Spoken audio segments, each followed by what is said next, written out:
You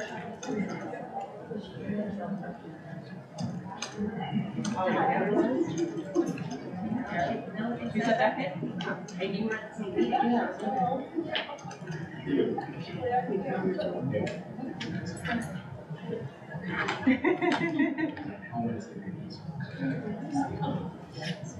Better. Thank you.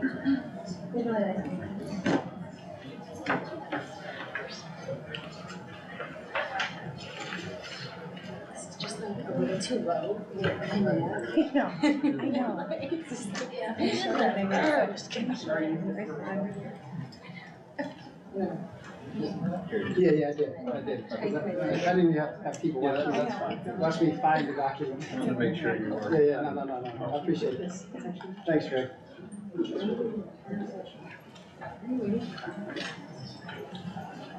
Are we waiting for something? No, he's got to get his computer. There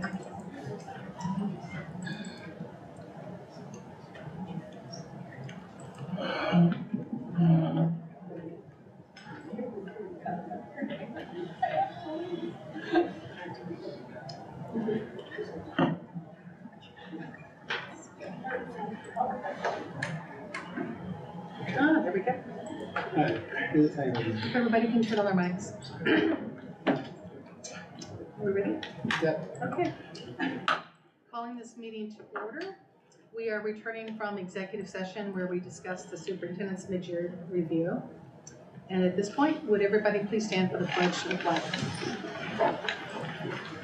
I pledge allegiance to the flag of the United States of America and to the republic for which stands one nation under God, indivisible, with liberty and justice for all. Thank you. We have a lot to cover tonight. For announcements, I first want to point out that Gusta cannot be here tonight. This is also a study session and there's no public comment period. Residents who wish to make a public comment may attend the next scheduled business meeting on February 6th, 2024, or contact the board via email at boe@shenschools.org with any comments or questions. All questions come into the Office of Public Information and are shared with the board and/or superintendent as appropriate. Policy questions or concerns are typically addressed by the board president. Operational questions or concerns are typically addressed by the superintendent and/or designee. Can I have a motion to adopt the agenda? Tonight's agenda. First is Tom, second is Stacy. All in favor? It is 6 in favor. Thank you. And we'll move right into the superintendent's report. Thank you very much, Mrs. Hoffman. So we do have a lot of presentations tonight, so I won't spend a lot of time with comments. Kathy, you have any comment related to that? Want to introduce the facilities piece? Sure.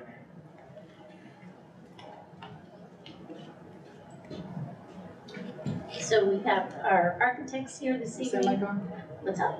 Is it on? So somebody a little bit taller than Kathy, look over the top and. Is that on? Yeah. Now we're on? Okay. We have Mosaic Architects here this evening for 2 items. The first one is the update on Maxwell construction project.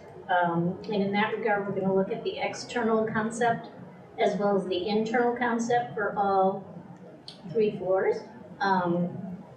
They've done a little more detail in the design that they want to present. And then additionally, we have the building condition survey, 5-year facilities plan. The building condition survey was already filed on time for the deadline for SED. But in addition to that, we also have our 5-year facilities plan, which basically just identifies those things that we need to keep in mind as we put together capital projects moving forward.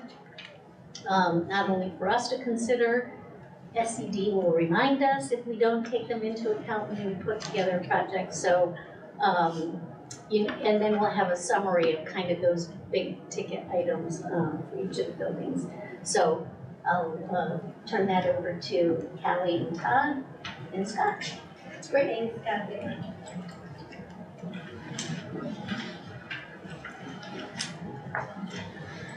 All right, I guess I'm first up with the exterior kind of review of the site. You see a site plan on the south, on the bottom of the page is Maxwell. North is to the screen's right side. So building's right in the middle, Urban Learning Center there with the dark line around it. For the most part, you're going to see the west parking lot is the same as what you currently see it now. The east parking lot down at the bottom of the page, the main portion of it is the same. There is an addition to the east parking lot off the back of the building there that was added to get a little more parking space. And there is a center parking lot that has been added. If you've seen a previous edition of this, the playground used to be at the front of the building. We have moved the playground towards the back of the building to provide us with a little more parking. Is it the west lot? Is that The where it center was? lot is the one where the playground used to be, down towards the bottom of that sheet. Oh. Yep. The playground got moved to the back of the building to help out with parking, but also because it's a little more secure space. It gets the kids playing out of the front of the building. And in some of our discussions with some of the teachers, a grass playing field area was also required.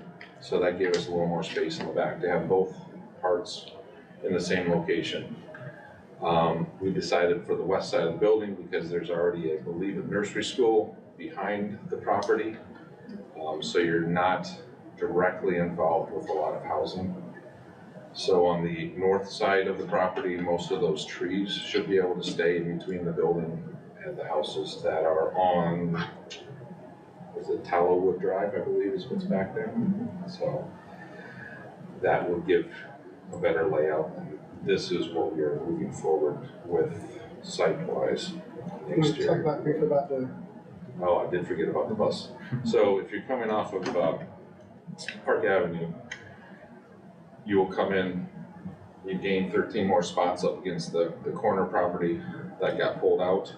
When you get to the bus loop, that will house 25 buses.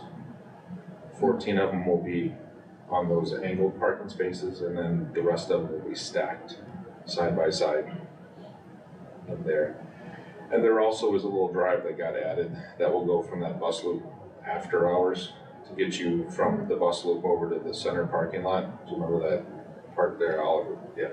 Yep. So I didn't interrupt you. Is the idea that all of the children will get to kindergarten at the same time and all of them will so be we at have the to, same we time? want to have the capacity to effectively do so. Okay. Yeah. I think that's still under study. Yeah, so the capacity was, I think 25 was the sweet spot, was it 30? Bus capacity. Well, I'm just looking at Cali and Barb.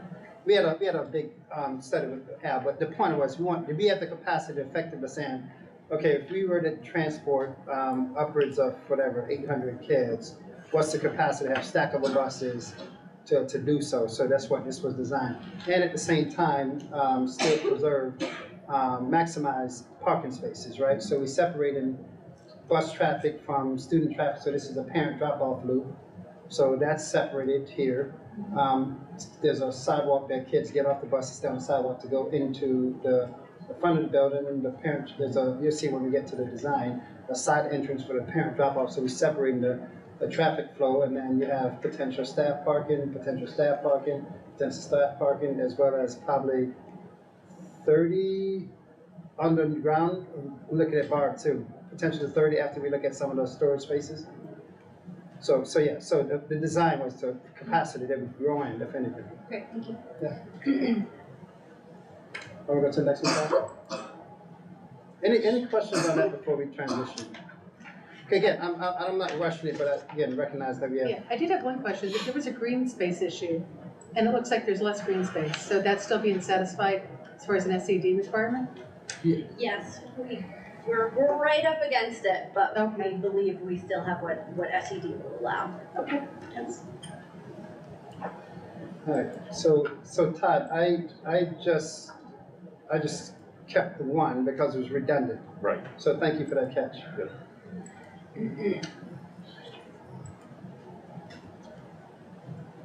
Alright, so we're gonna start by looking at some floor plans.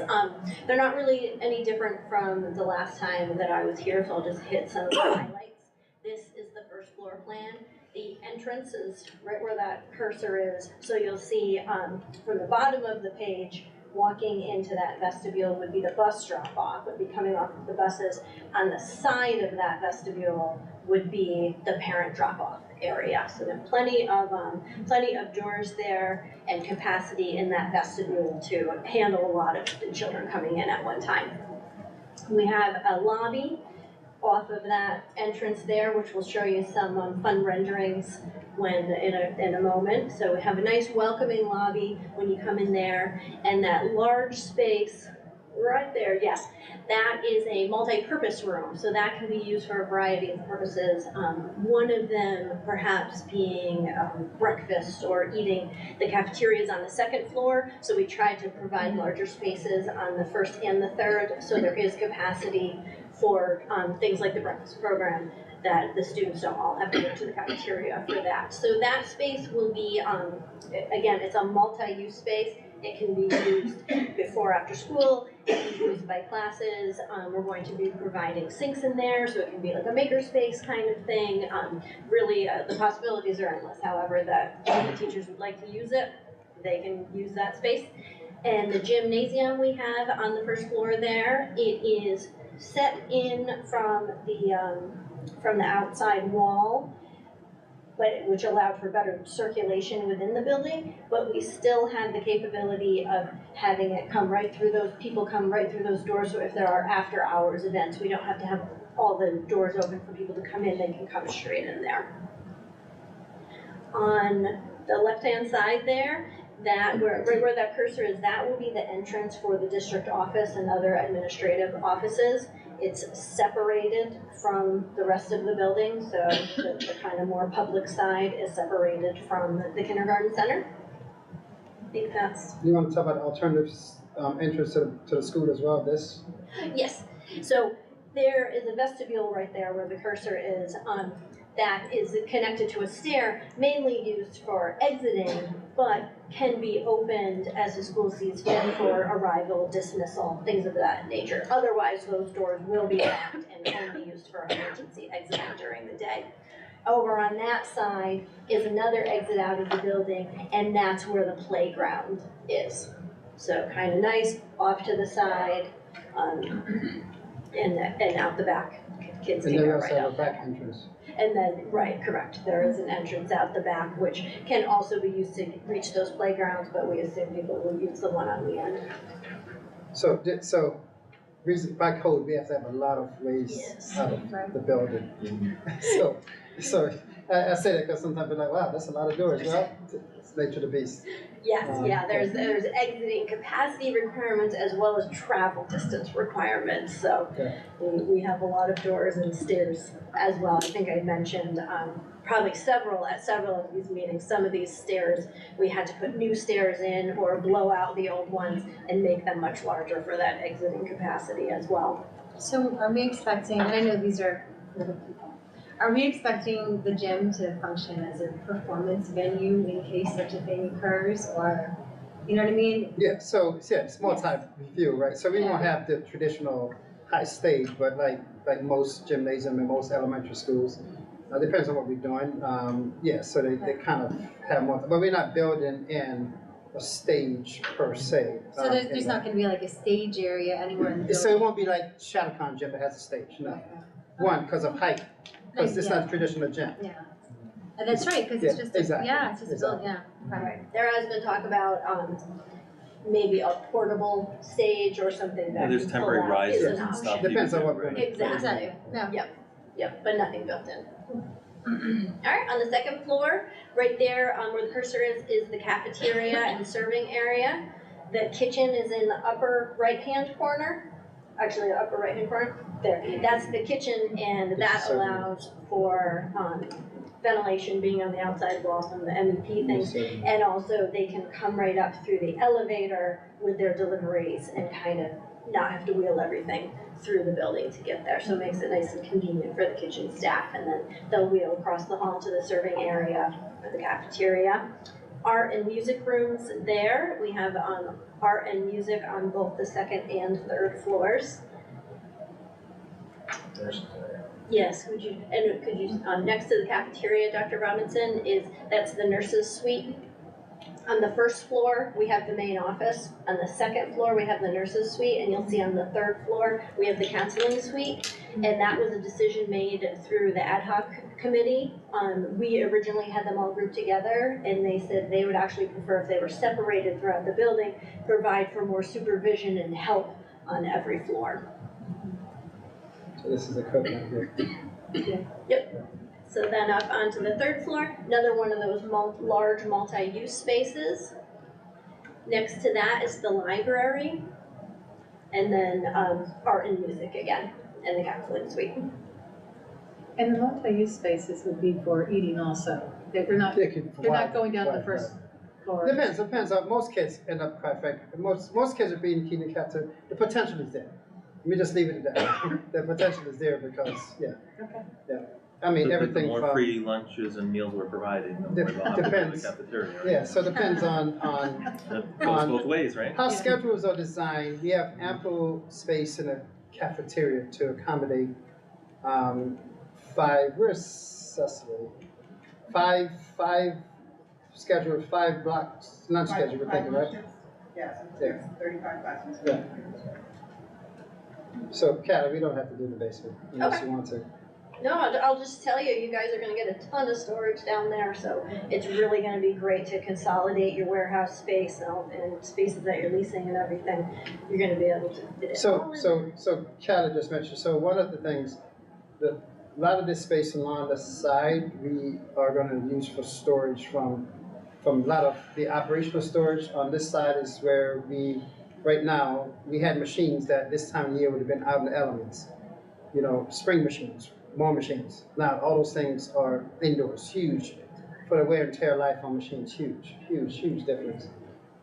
This is the storage areas that we'll be compartmentalizing to use for a wide variety of storage as we move ahead as well. And food services is still going to be in the basement, or? Yeah, I mean, so wide variety of storage. So we have to really decide what's the best location for different things. Yeah, so it's gonna, again, the goal is to eliminate, if we will, reliance on external storage. However, I don't want anyone to say Robinson said, because we may have to still have some external storage, depends on need, but the goal is to certainly minimize it, if not eliminate the reliance on external storage capacity.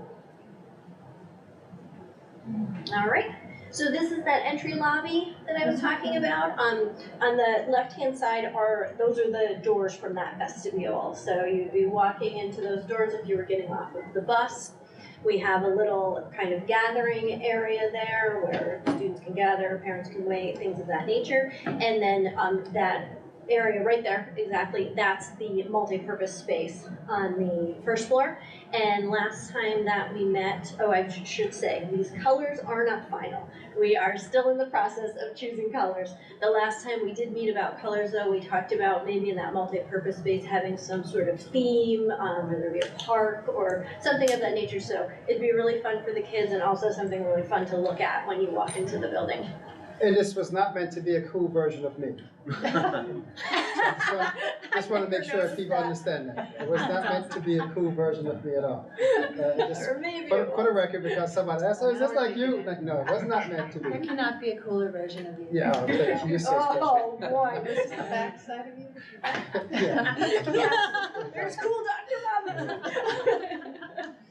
So this is in the lobby, just looking from the multi-purpose area out. That's one of those egress stairs that we had to make larger. We're providing a lot of glass in the stairway so that there's supervision. Kids can't go in there and hide out. We hear there's lots of issues with little ones trying to find hiding spaces.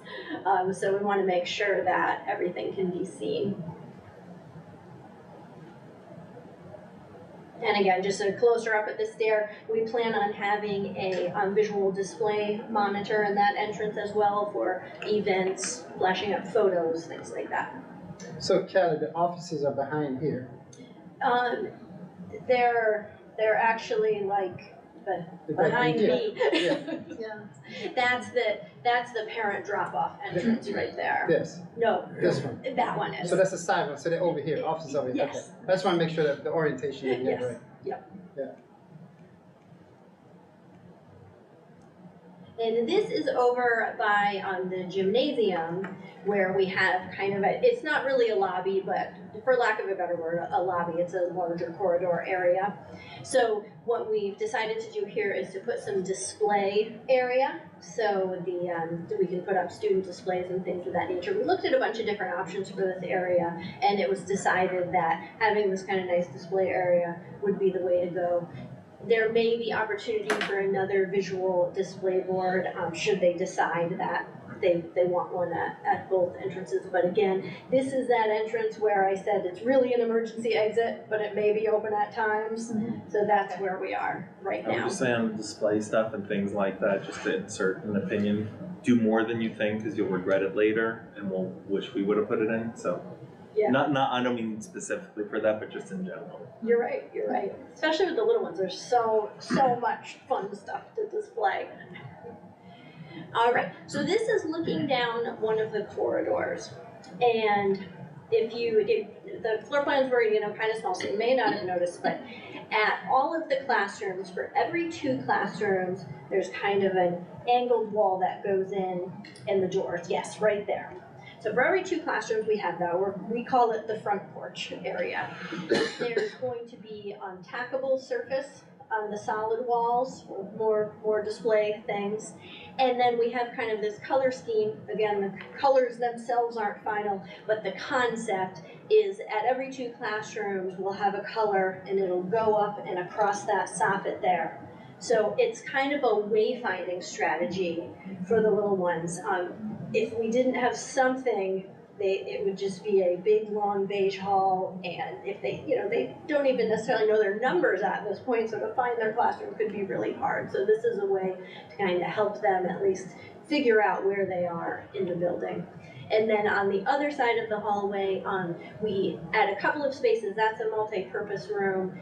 We have the corridor jog out again, similar to the way it jogs in at the classrooms, just to show a little bit of prominence for those spaces and again, make them a little easier to find. It doesn't do it for every space, but it does it for the cafeteria, the multi-purpose, and the library, the ones that they may, be looking for. And generally speaking, there'll be an adult with these kids most of the time.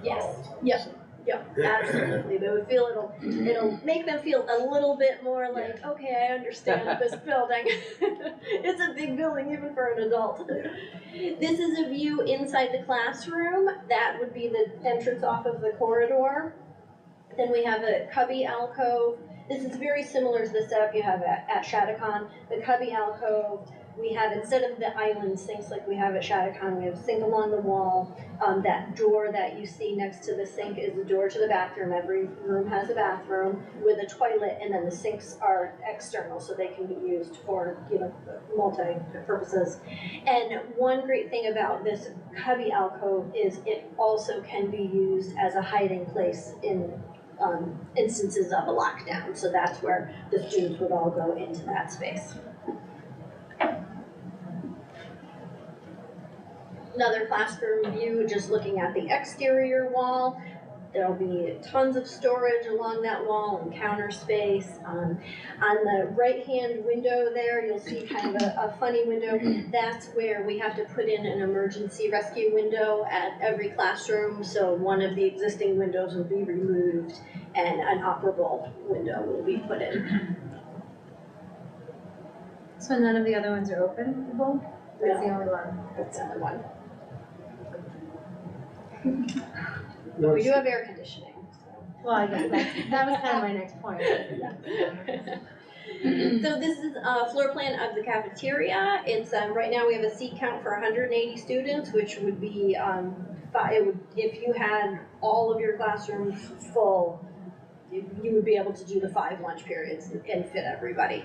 So the serving line, the cafeteria itself. The cafeteria has 2 restrooms in it so that the kids don't have to leave the cafeteria to use the bathroom.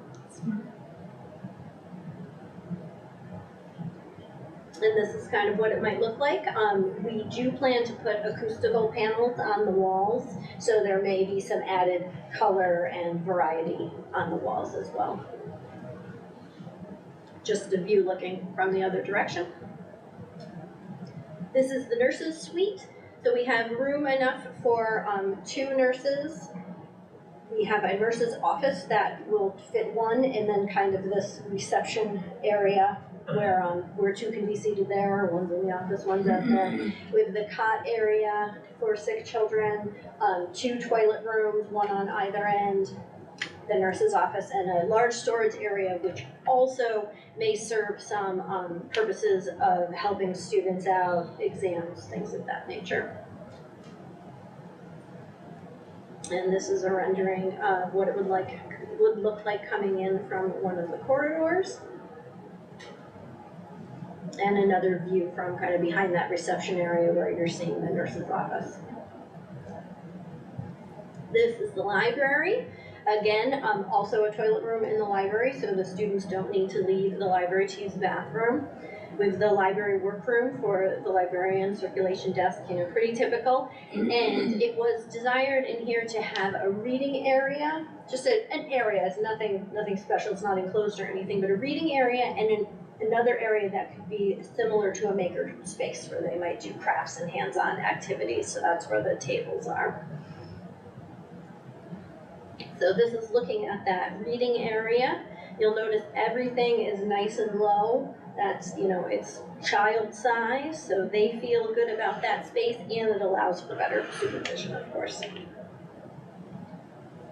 And then just if you're looking at that kind of maker space area.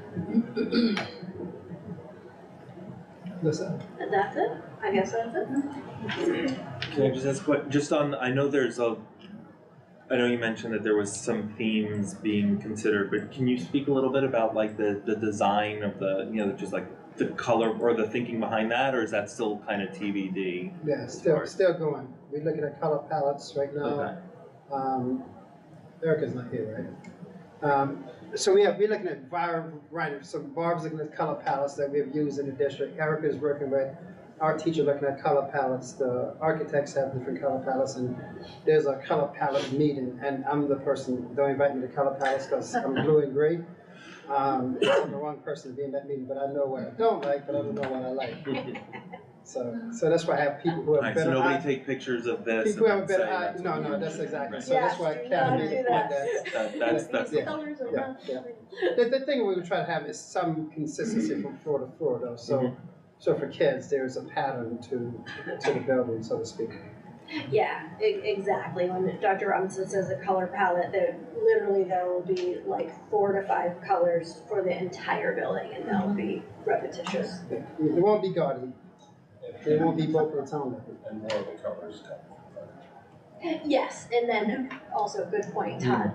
We anticipate no furniture has been selected. Those conversations haven't started quite yet, but we anticipate a lot of colorful furniture, and that'll help to add color to the building as well. That's exciting. All right, so I'm gonna start at the summary page, Todd, on this. Who's doing this? Are you doing this, Todd? Yeah. Do you have one again?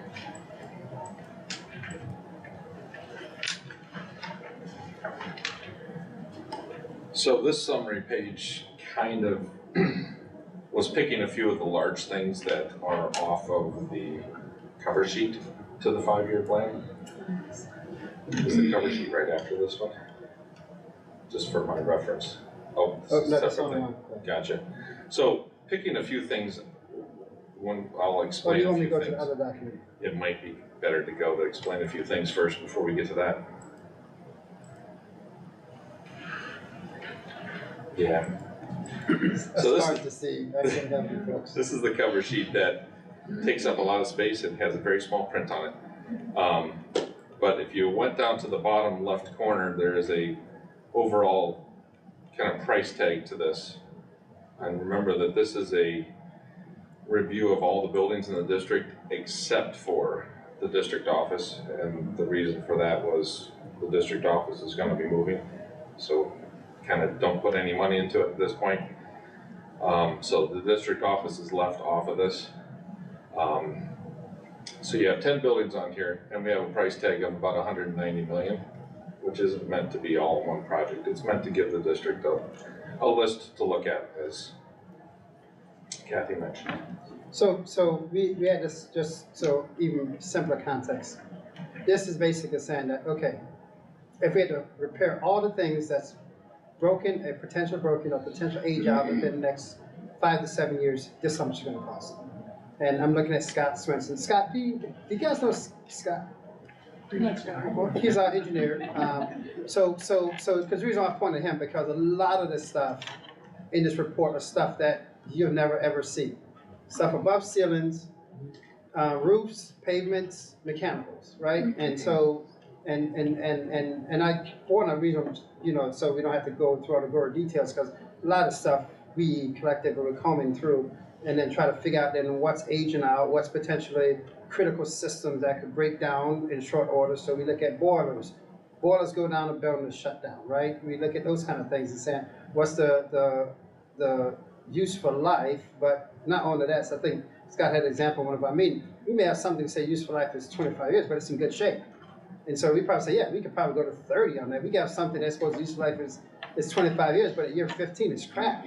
So we may have to change it out. So I say that because it's not as arbitrary as the number says, therefore we do. We really analyze this. And so this number is a large number, but it really then says, okay, if we had to do everything, this is what it costs. And then we start breaking it down and priorities based upon either useful life, currently broken, need to fix it because it's going to cost a heck of a lot more. If you don't, those kind of things. And so we come up with some prioritization. I say this because as we start thinking about referendum, back to Kathy's piece, if we're going to go out with a project, we can't say to SCD, yeah, we want to do this fun project. Oh, but all those things that we need to do as a system, we're not going to do it because deferred maintenance, as you probably know, costs a heck of a lot more to deal with than not. So that's what this list is, and I mean, it's a lot of pages that we try to then look at. What are things of potential referendum?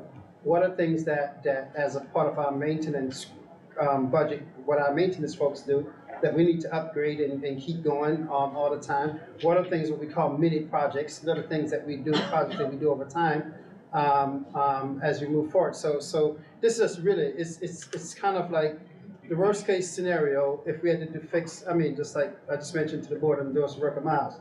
Like any house, if you were to fix everything at your house that's broken, potentially broken, you'd probably say, I'm gonna sell it to somebody else. Because the cost, but then, there's certain things you just don't fix, you deal with, right? It's not as critical. So that's what this is.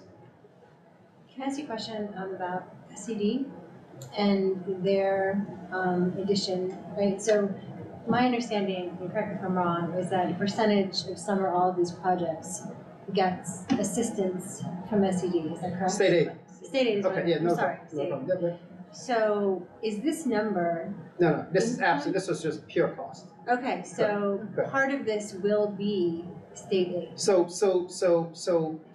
just in generalization, so I'm looking at Kathy, because I don't think our numbers change. Roughly for eligible expenditures, it's roughly about 60% state aid, so 60 cents on the dollar. For Shen, and I'm going to give you contrast. And I used Mahonis because I was superintendent at the time. Mahonis, because they merged, had 95% aid. So for every dollar they spent, it was 95% reimbursement. So that factor is a function of two different things. This case was a merger issue with Mahonis. Larger across the state, it's a wealth ratio piece. So again, it was in the paper, so I'm not speaking out of school, but Schenectady just passed a $300 million referendum. 90+% of that is going to be reimbursable. So to say that we're going to spend $300 million and probably going to cost us locally about $18 million, just kind of do the math, right? Is nothing in comparison to the larger scheme of a project.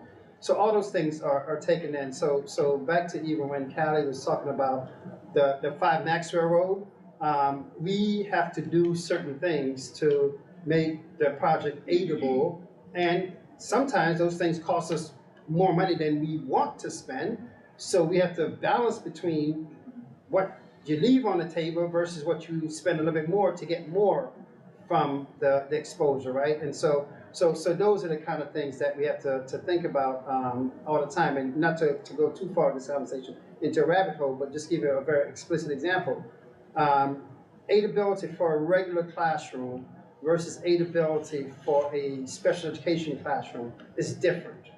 And so we have to designate those things to say these are special ed classroom, these are regular. So we look at those kind of things because states can require that we have enough certain types of special education classroom to deal with population. And so we have to go through a process, separate process related to state for that piece of it as well. So that's why, great question, Patrick, you probably didn't mean to go this far. And that's the reason why we look at these projects, we start looking at, okay, which one of these projects are aidable? So we just can't arbitrarily do something out there, outside of a building. We have to see how does it associate with something in a building to make it aidable. That's why a lot of times you see when we do site work projects, it has to be attached to a building in order to make the site work aidable. Does that make sense? Yeah, definitely. So there's a lot of maneuvering that takes place when we look at that. So literally we'll comb this through, and this will drive probably until, say we sit at 2024, this is probably going to be driving us until 2035 for the next 10 years of things that we're going to have to package and put together as we move forward, and again, monitor things that make sure that nothing that we think will break down in 5 or 7 years, that is still in good stand. And so that's an annual piece that we do anyway with our annual visual inspection. And then the 5-year thing is a much more formalized, large scale thing that we detailed piece that we have to do with SCD, but we do annual visual inspections all the time on the big items. Sorry, I think you said it, but I missed it. What was our percentage? About, Kathy, what's the aidable percentage? About 60%? Ballpark, yeah. 60%. No one's holding it. 60%, yeah. And, just to follow up on, so there's a prioritization Yeah. of like 5 priority levels. What's the distinction between Yeah, those? so talk about this stuff. Priority 1 is your top things you want Right. to really be looking at. 5 is more, it's on down the road. You can But yeah, like push it off. Can you give a little more like what's a like what would be a difference? Okay, so Like, some of the summary One page that meaning we're like coming is the to, roof falling, or more Well, like no, that if you're could gonna be do one of the something, do things. that. Yeah. when we get to the summary Don't say page, you'll that. see that there's a large number under roofing. So Because just generalize that, Todd. So that you don't have large to go through number the detail of it. Yeah. is on there because those roofs are past warranty. Yeah. So they're past Okay, so 20 that years. makes it a high Exactly. So, priority. Some of those roofs are up to 30 years Yeah. on a 20-year Yeah. warranty, so they've been nursed along, so to Okay. speak, and fixed when they needed to be. So those are some of the things as they're putting projects together to be looking at Yeah, so, sooner than other That's things. helpful. yeah, so now, so great question. And so if back to, I'm not Todd, I'm sorry for taking over your presentation here. So, So as you look, the big ticket items, roofs and blacktop, and those are things that we have to do. And so just give you a good example. We had this conversation here at the board, but if you don't recall, we were scheduled to do the north and south road. But the price of blacktop was so ridiculous. They were like, there's no way with that price point was so high, it's still high, by the way, that we decided we did some cutouts, some patching of the north, when I say north south, between Scano, Tasago, Caravan, that's what I mean by that piece of it. And so yeah, we can patch it for a season and maybe another season, but at some point, we're gonna have to bite the bullet and invest in doing that work. And so back to the prioritization of it, what's fixable versus, okay, we to a point where now it's impacting other things. Roofs is a big piece for us because clearly anytime you have a roof leak, it's more than just the roof, it's everything else that goes with it. And we have miles, and I think how many square footage of roof we have? this number represents about 820,000 square feet. So put that perspective. So it's a lot of roof, right? And it's not that we're gonna do 820,000 square foot of roof at the same time, but we have to prioritize which roofs that we do. We're always gonna be, quite frankly, doing roofs and roads all the time, period. That's the nature of having a huge campus, a huge plant. And I say that to the board, and Barb pointed this out to me the other day, at one point, and it's not a shot on my predecessor, at one point, the district fell into a deferred maintenance mode, and what was, at that point, a Ranjan on campus had to be shut down. We had a building that was not occupiable, if that's the right word, because of the conditions of it, and that's why they constructed a new garage. I'm looking at Barb, if I'm correct in that sequence. Right. And I say that because at one point, people were willing to like, let's not invest. Well, we can't afford to not invest.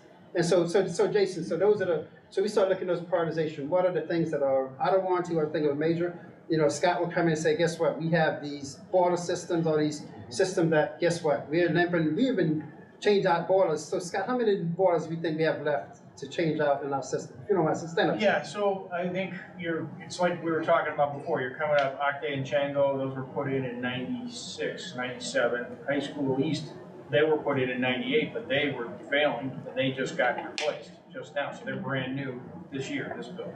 But the Octay and Chango ones, even though they were the same thing from the same age, they were a smaller version, they were in better shape, so they're on a high priority on this list. And then over the years, it's kind of that 5-year kind of, then there's north and south would be next, and then you're getting back to the ones we've just done in the last 5 years or so. Yeah. So we're looking at all the projects that are out there. This is Other everything. potential. Potential. And so this is gonna be what's used to put together a capital referendum in May? No, don't put me in that pressure. No, I'm just saying that this is the document that you would use for that kind of. Yeah, exactly. Yes, So, okay. correct. You scared me there for a minute. Sorry, It's no, February. it's scary. It's February now. So yes, so this will drive future referendum considerations, right?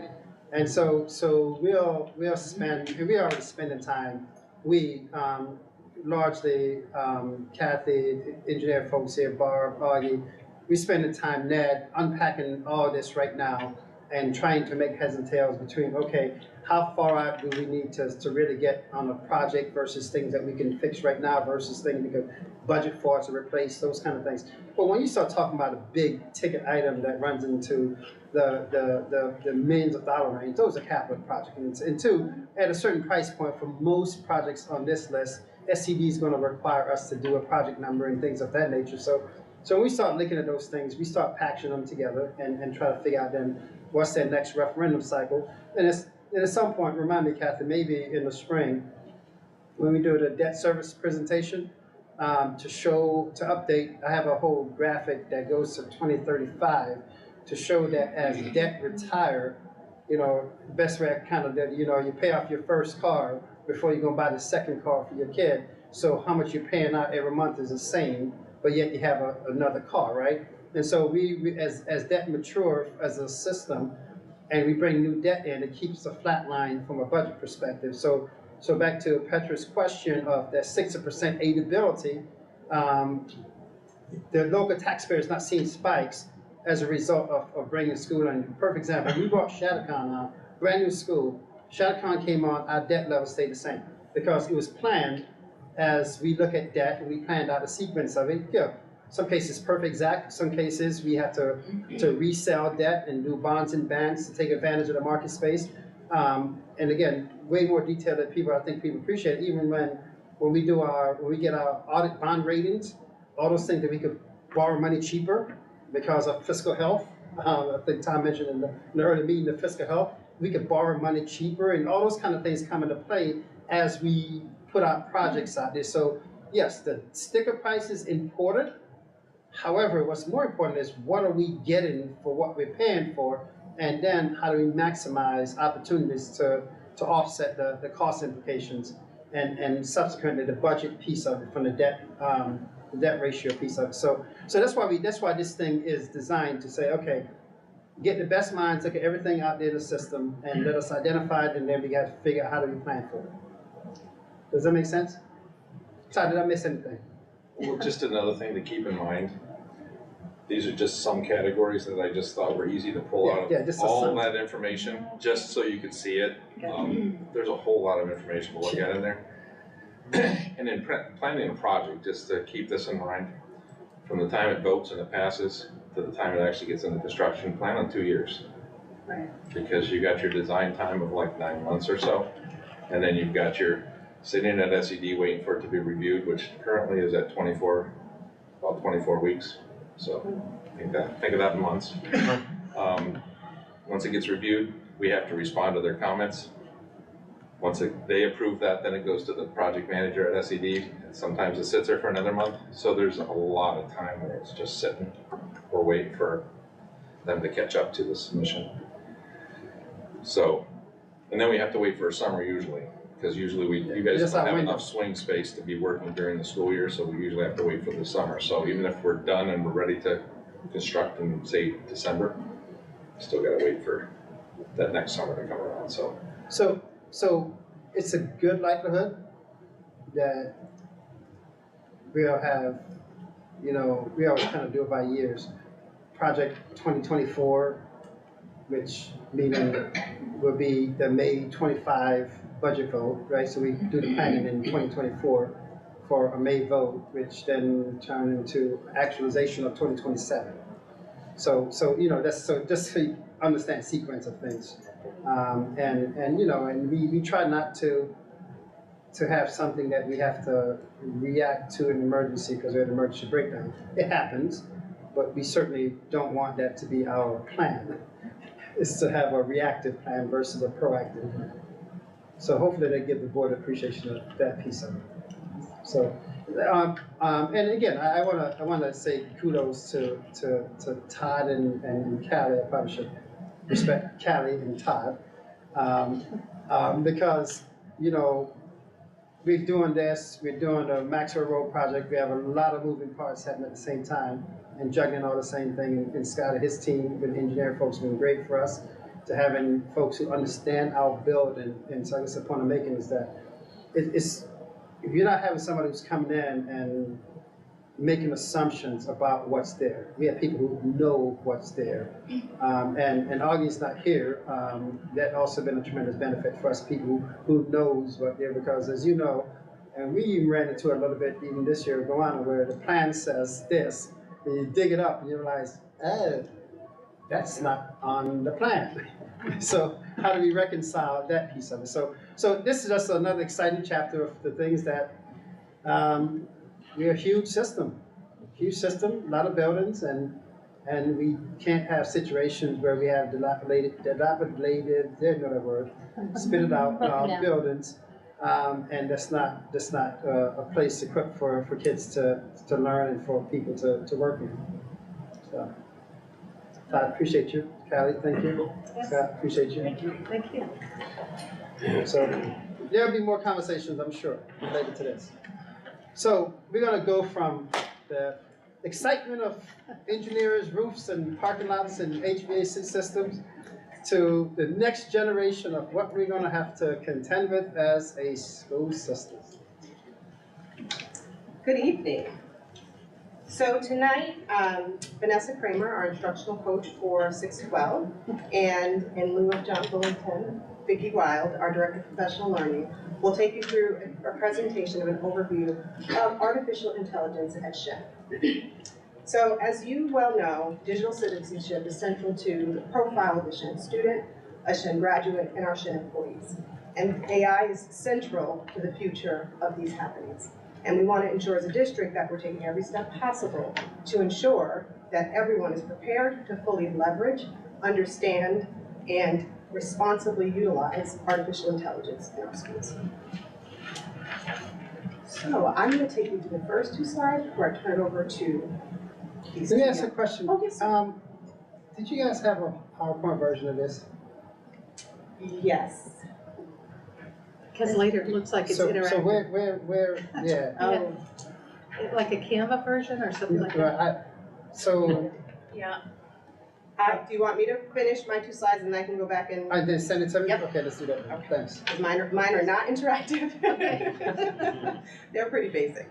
So we have come together as a district team under Dr. Robinson's leadership to really think about the impact of AI for the future of our organization. And so what you see here on this slide is a diverse group of stakeholders from all realms of the organization that will have to weigh and consider the impact on the organization. We've been meeting almost every 3 weeks to really consider the current research in AI and to really go through a framework that Dr. Robinson introduced us to as a team. We were, what's the best word? We were inspired, let's say, by an article shared by John Bullington about how AI is making this grand entrance, right, into everyone's conversation, but has been living in the background for a very long time, and how we can't cower from the idea of AI coming into our space, but we really have to figure out how we effectively embrace it and really think about how it will shift our instructional practices for our teachers and the instructional skills that we need to teach our students to be well-learned consumers of how to use AI. So on the next slide is the framework, which is composed of 4 steps. And so we have spent most of this time in step 1, which is study and research, and really finding ourselves in what Dr. Robinson identifies as a sandbox of just playing with AI and seeing how these tools work, where they already live in our organization and our tools, what teachers are doing with these pieces, and where we have opportunity to start having conversations where people aren't considering the impact of AI. So our instructional technologist team of coaches have been going out and meeting with departments. They presented to our principals at our principals meetings, at our academic administrators meetings. We are really trying to get out into all spaces to begin to have these conversations so that people begin to think about what the integration of AI looks like in our system. But in addition to playing with AI and trying to learn as much as we can about it and to provide information to others, we are considering 3 other steps. And that is, we always have to do this work in alignment with what our key values are as an organization, which, as you can see on the slide, focuses on the integrity of the use of this, which is going to be so key in the use of AI, the equity, the efficiency, and the authenticity. What we're learning is AI is producing what it can read and find what's on the internet, what's publicly available. And there's a lot of things that are publicly available on the internet that aren't vetted, that aren't research-based, that aren't accurate, that are not equitable.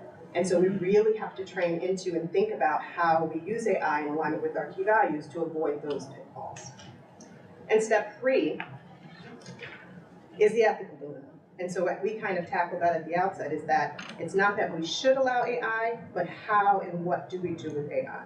And the team behind me is going to do a really nice presentation of how it intersects with our curriculum framework here at Shen. How it will impact our pedagogy and our practice, as well as really taking a close look at what it means for the future of academic integrity. If you can cite AI as a source, are we impacting our academic integrity, or are we actually teaching into tools that are now going to be available for all to use? And finally, we have some decision-making and communication. We'll ultimately land in a space where we need policies and protocols that guide the work of the organization. But as you can see through this framework, we want to really take a thoughtful approach to that before moving to policy. Because as you know, and I know, AI is going to continue to evolve beyond what any of us can imagine in this room at this point in time. And we want to make sure that we develop something that's going to be responsive to that change. And so now I'll turn it over to these ladies. We'll start with Ms. Vanessa, and I'm going to go find the PowerPoint.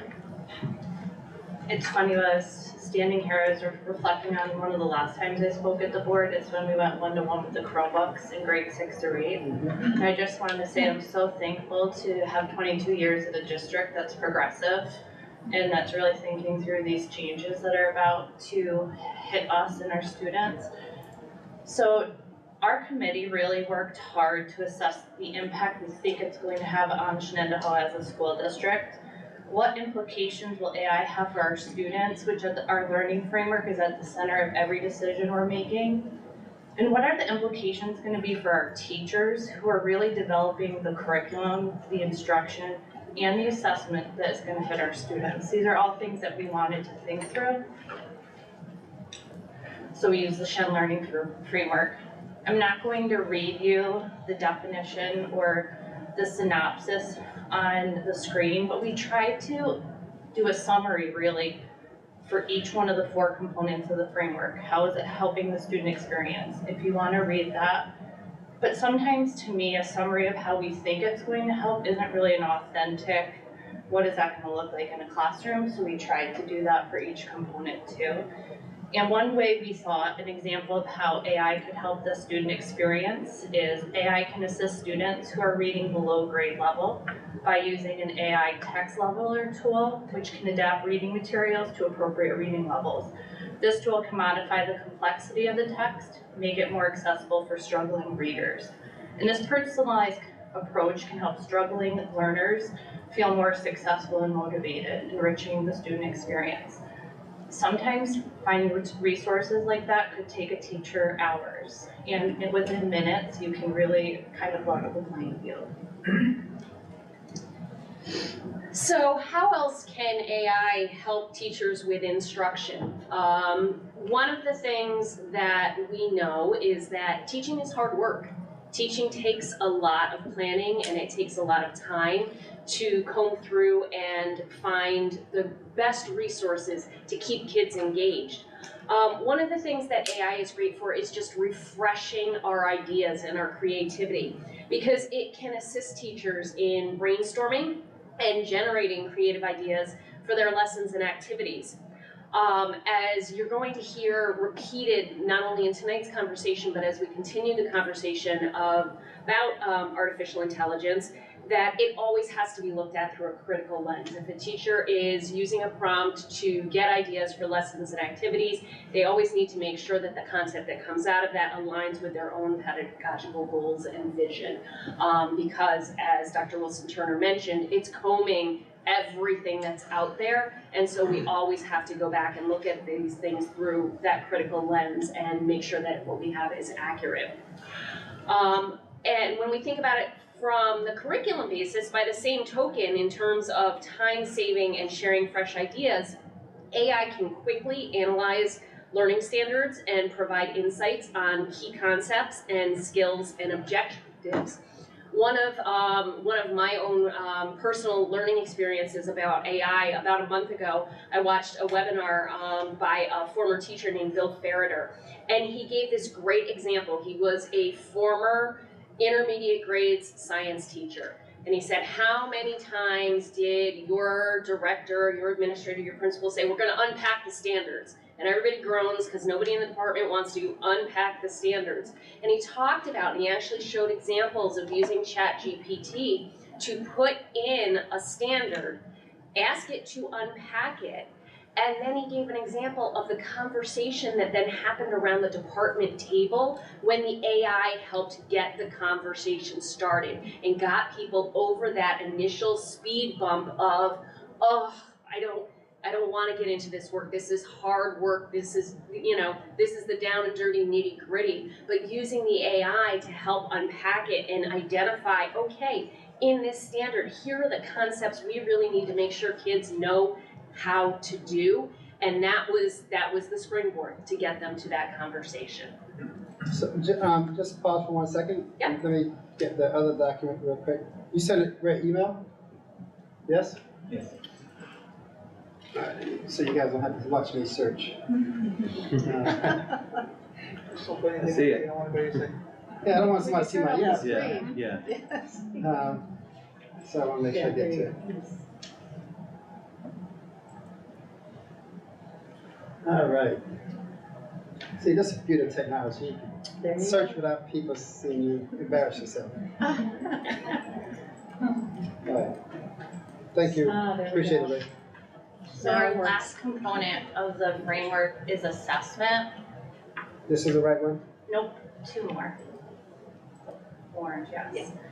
And again, it can really be used to create some dynamic assessments. True differentiation can happen. But the one that I've talked to a science teacher in the middle school has actually been using it for the new NISLA standards, the New York State Learning Standards for Science, which actually don't have that many sample assessments released yet to teachers.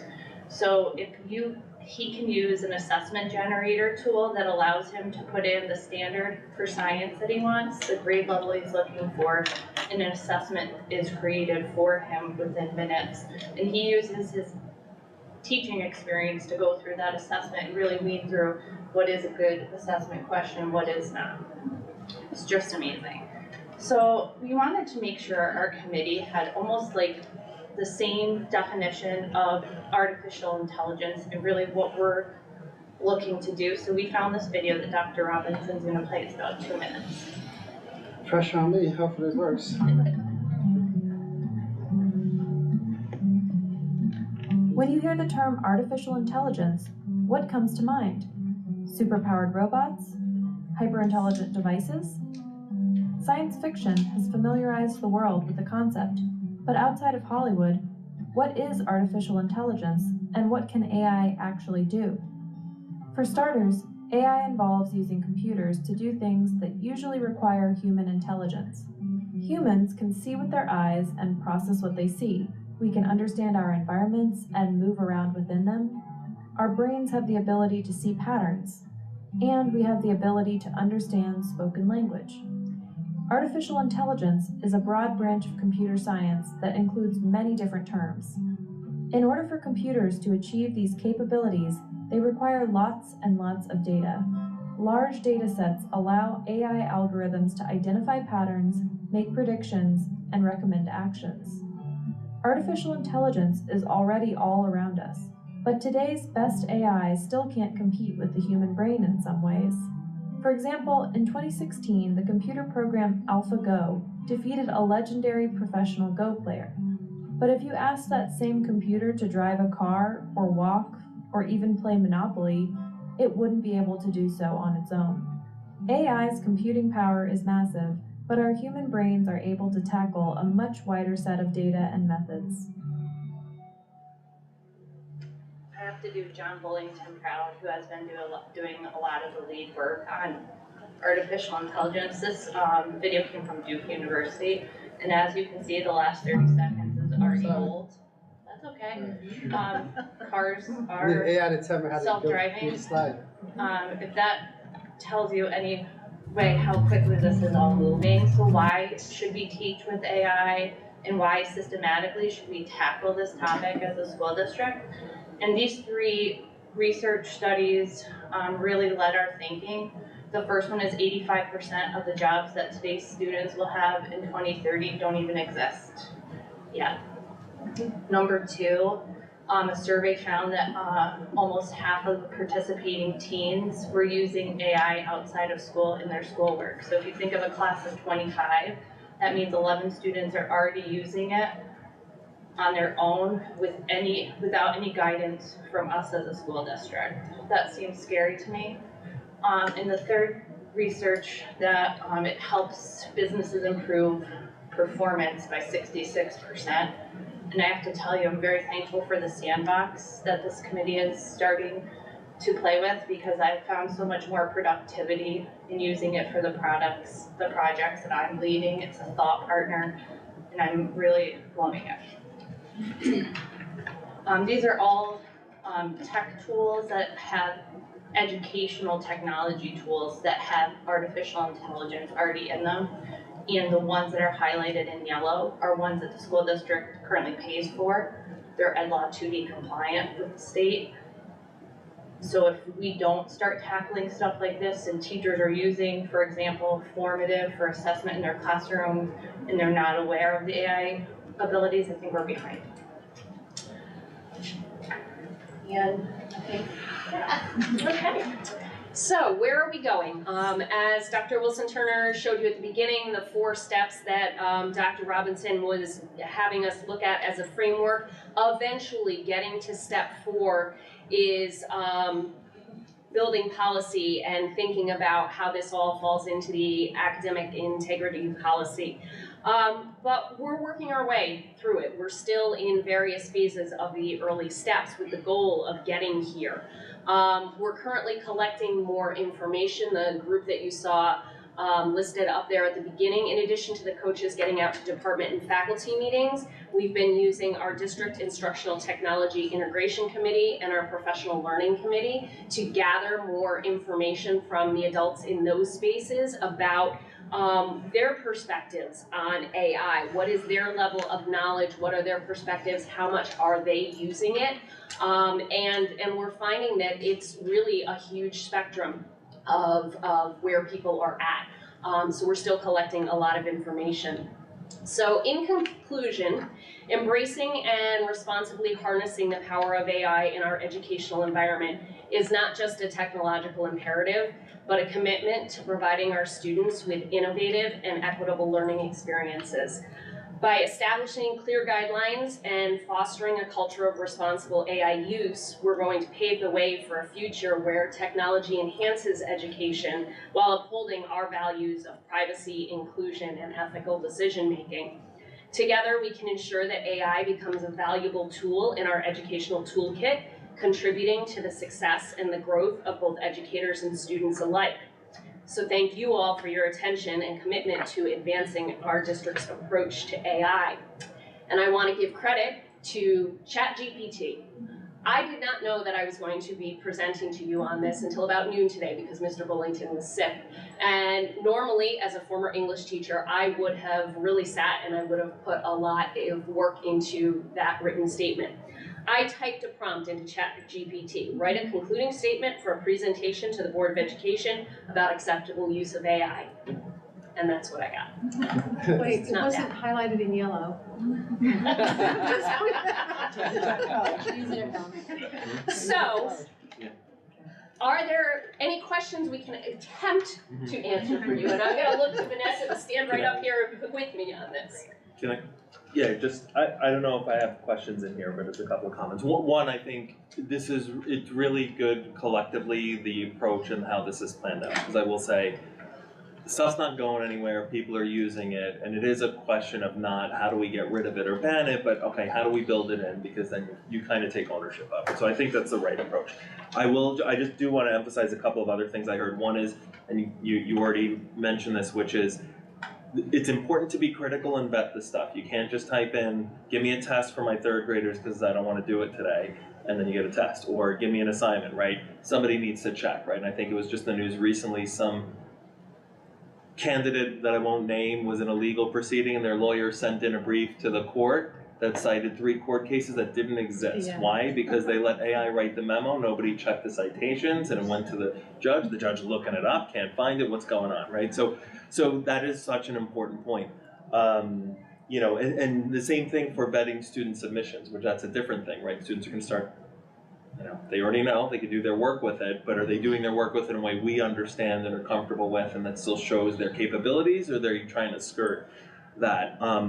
And one thing I'll point out too is I'll just mention Wikipedia. And the reason I mention that is because my daughters are still, whenever I mention Wikipedia, they still tell me that it's like a bad word and we can't use it, my teachers hate it. 20 years ago, that was AI, right? This was how do we do social information and socially collective, and everybody said you can't use it, you can't trust it, it's fake, it's garbage. Well, it's not, it's incredibly accurate. However, you need to check the citations, you need to check the sources. You can't cite Wikipedia, but through Wikipedia you can find the source and then get there. So it's again, how do we use the tool? So I would just put that as a challenge too, because I'm sure all of the teachers have wrestled with Wikipedia, and that's a mindset that they could use to think about AI. And then the last thing I'll just say, because I've experienced this just in my professional life when talking about these tools and using it, is just, and this is not an implication that it is happening, but I'm, like I said, personal experience, the communication of how this is used and respect for people to be using it. A lot of people kind of get twitchy about this and think I'm being replaced, or now I don't have something to do. No, this is a tool, it's a supplement, it's not a replacement, right? It lets you do more, right, to your point on the thing at the end. So anyway, the big theme is, I think you're approaching it the right way. Sorry, there's more comment than question, but I want to. I agree with all of your comments. One thing I will say is even feeding an AI the prompts is an educational experience. How are you effectively questioning AI and what are you really looking for? And the second thing I'll say is, are we assigning our students tasks that they could just plop in, or are we being more creative with the things that we're asking them to do in our classrooms? And I think those are going to be 2 really important things. So the other thing I wanted to share is I went to the technology conference that was about a month ago? Yeah. That was hosted by Cap Region Bosse's. This is not a plug for Cap Region Bosse's. But what I found, they had sandbox opportunities, right? And what you just presented was a lot of information in a very tight bandwidth. You were constricted by time, but you did a really nice job of sharing that information.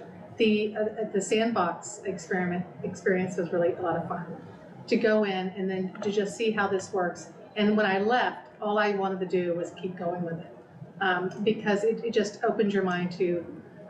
It reminds me of these futuristic shows where people are moving this and moving that. That actually does exist, but you feel like, oh, I'm there, and we are there. And you're right. They're now having ethical conversations about whether self-driving cars should be self-driving cars. And whether it would save more lives, if they really were allowed to be self-driving cars versus, so we are there in that conversation. And this is part of that greater conversation. So thank you for doing this work and bringing it to us. Thank you. Thank you all. Again, thanks for your indulgence, and this is big conversations, more to come. Related to conversations, again, this is more informational piece, and Mrs. Malaw's role, very legalistic protocols, processes that has to be followed, and typically the board here about it get engaged when you're at the end of these dispute processes, right? So we thought that, since we've had a couple of these conversations this year and we've been pretty successful with some of those situations, that it'd be good to provide that, this, again, a backdrop overview, so there's a greater appreciation of some of the things that Michelle and her team contend with when we have disputes, as this implies. Mrs. Mother. Good evening. This was not written with AI because I forgot that I could do that. So let's start with IDEA, the Individual with Disabilities Education Act. This is essentially the standard for which we determine what a student with a disability requires in order to access their education. And you'll notice it is an acronym. It stands for FREE, which means no cost to the parent. Appropriate, and we'll talk about that in a minute. But in general, we think of an appropriate IEP as one that leads to a student making progress.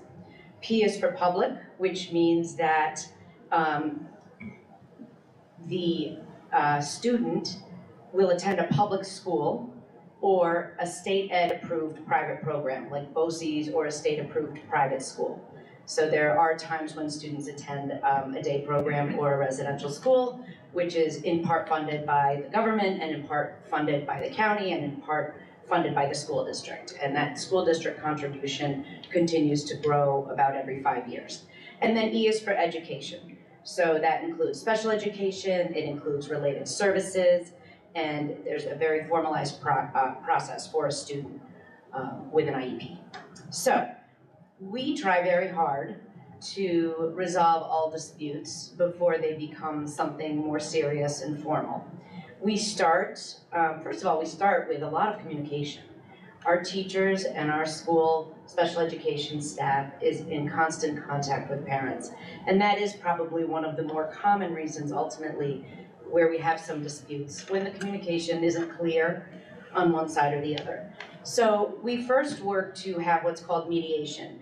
Mediation is a formal process through, we usually go through Mediation Matters in Saratoga.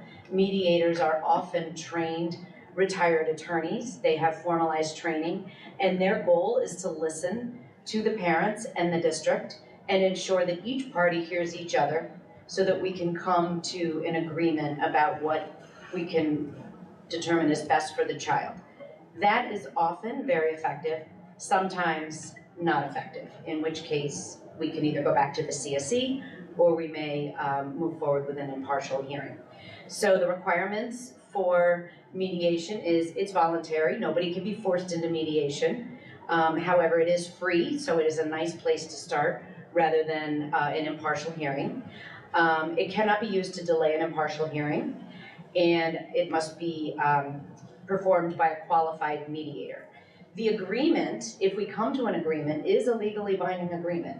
So we all sign off on it, we amend the IEP if necessary, and then we have a new document. We don't need to go back to CSE.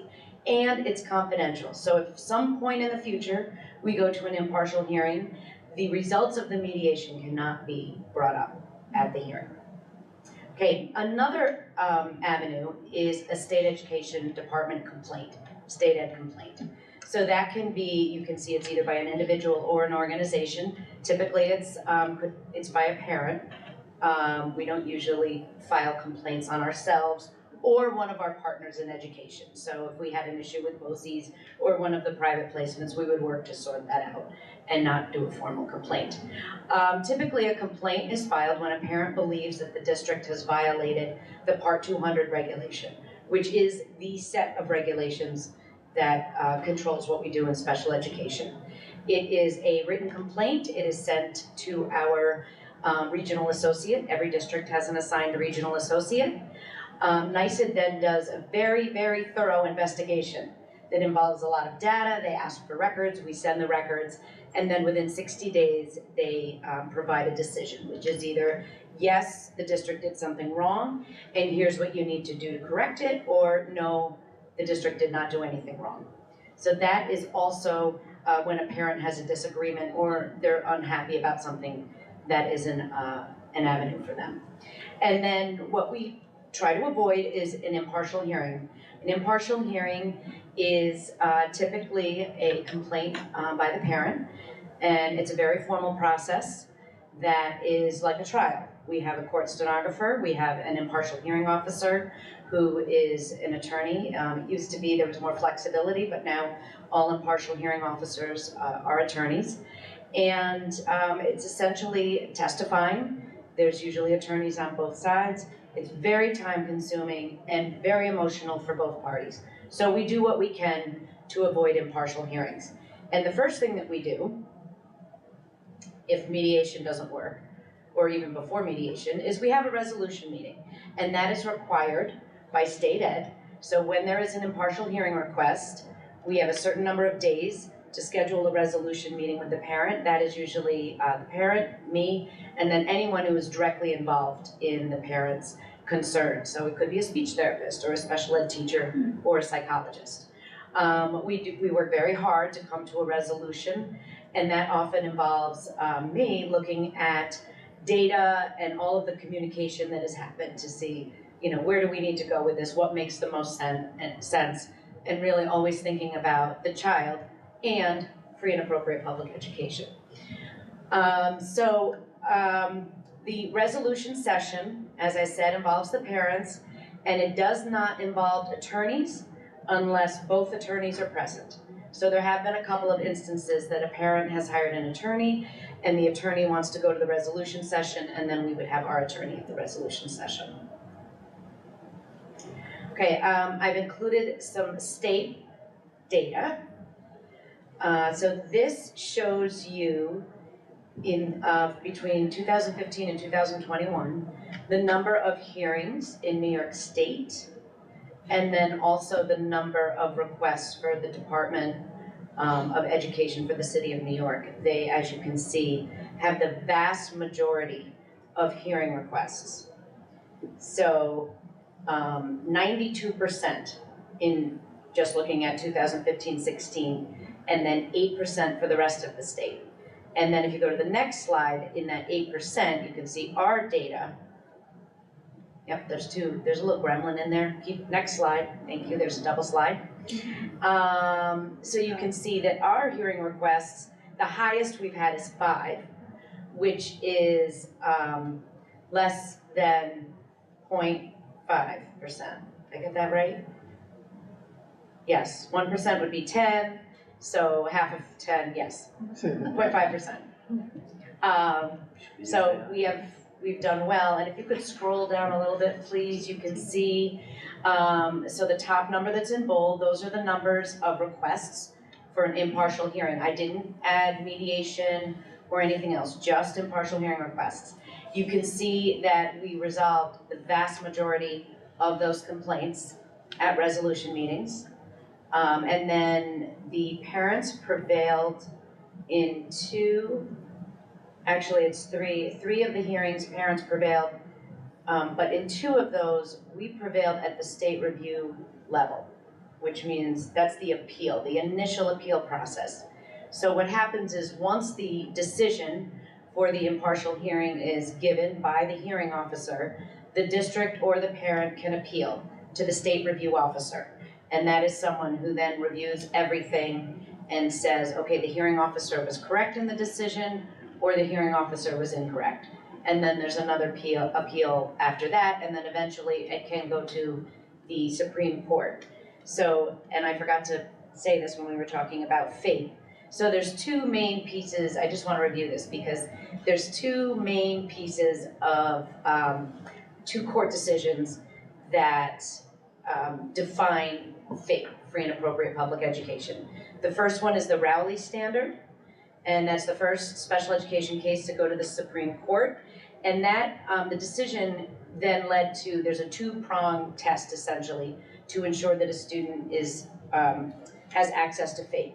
One is that we are in compliant with all of the regulations, and the other one is that the IEP is developed to ensure educational benefit.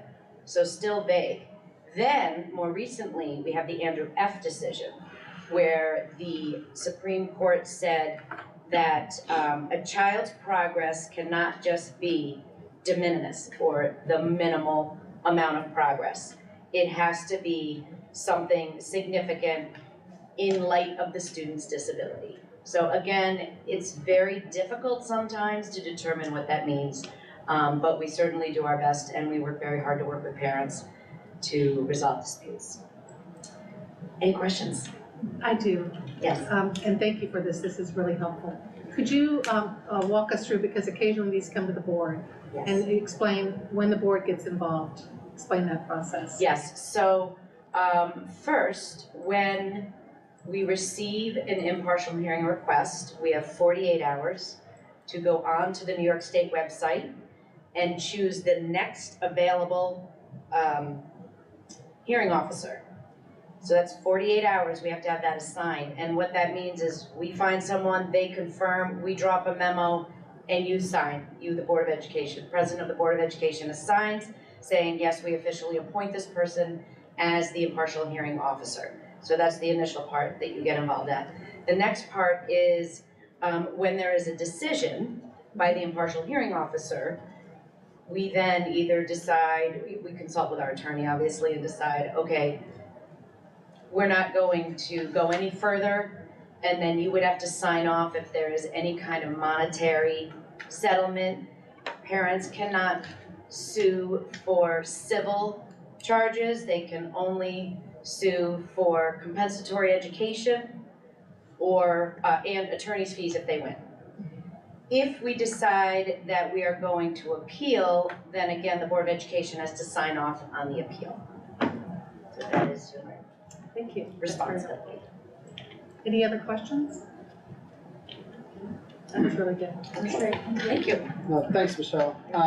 Again, I think these things are important because you sometimes hear people, oh, you know, the district is, well, in a relative sense, not really, because there's a lot of steps taken to resolve it before we get to that point. So again, I'm not going to shortchange the time, but I really want to be cognizant of the time. That's not Canva. I'm trying to find Canva. I thought this was a Canva symbol, but it's not Canva. That's our news. Oh boy. Yeah. Put your thing down again. I don't think Yeah. it is. Excuse me while I think. My apology. If Kelly was here, she'd be cringing because I'm taking her spot right now. yeah, she's trying to turn me into a Canva person, which I'm we're surely getting into.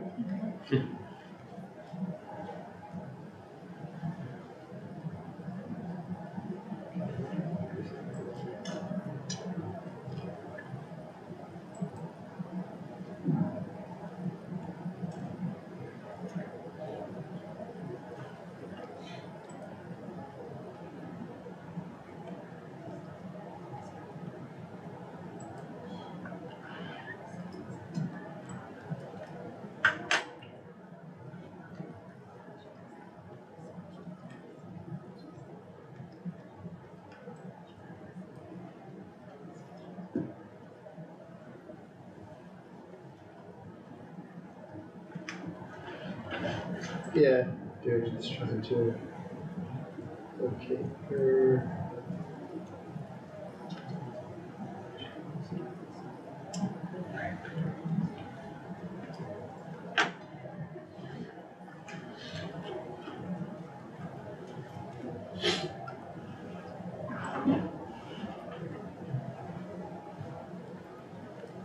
Okay.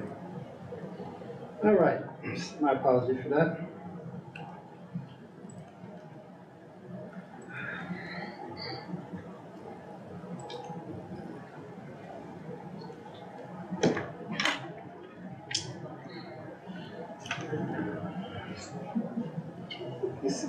So, I'm just trying to get to that point. Okay, all right. So one of the things that I think is just important as well for the board and even for the public to understand the process, right? How do we do the budget stuff? Because people see the end product and think like, how did that happen? How did we get there, so to speak? So I call it the 101, right? And so when we think about this process, right? For us internally, we have to know what we're trying to achieve. We have to own it and then able to articulate it so the public can understand it, internal, external public, as we move forward. The board is knowledgeable about our assumption expectation model that we use, and we talk about the pseudo givens, right? What are the assumptions that we made to drive the budget? The expectation, what are the desired outcomes of that piece of it? So when we think about the budget in itself, I think sometimes there's misconception about what are people voting on, right? So we have different types of funds. So the general fund is the one that voters approve, that fund of it. But we have debt service funds, that's our capital project, our bonds and bands that goes into the capital project fund. We just had a presentation for the 5-year facilities, for example.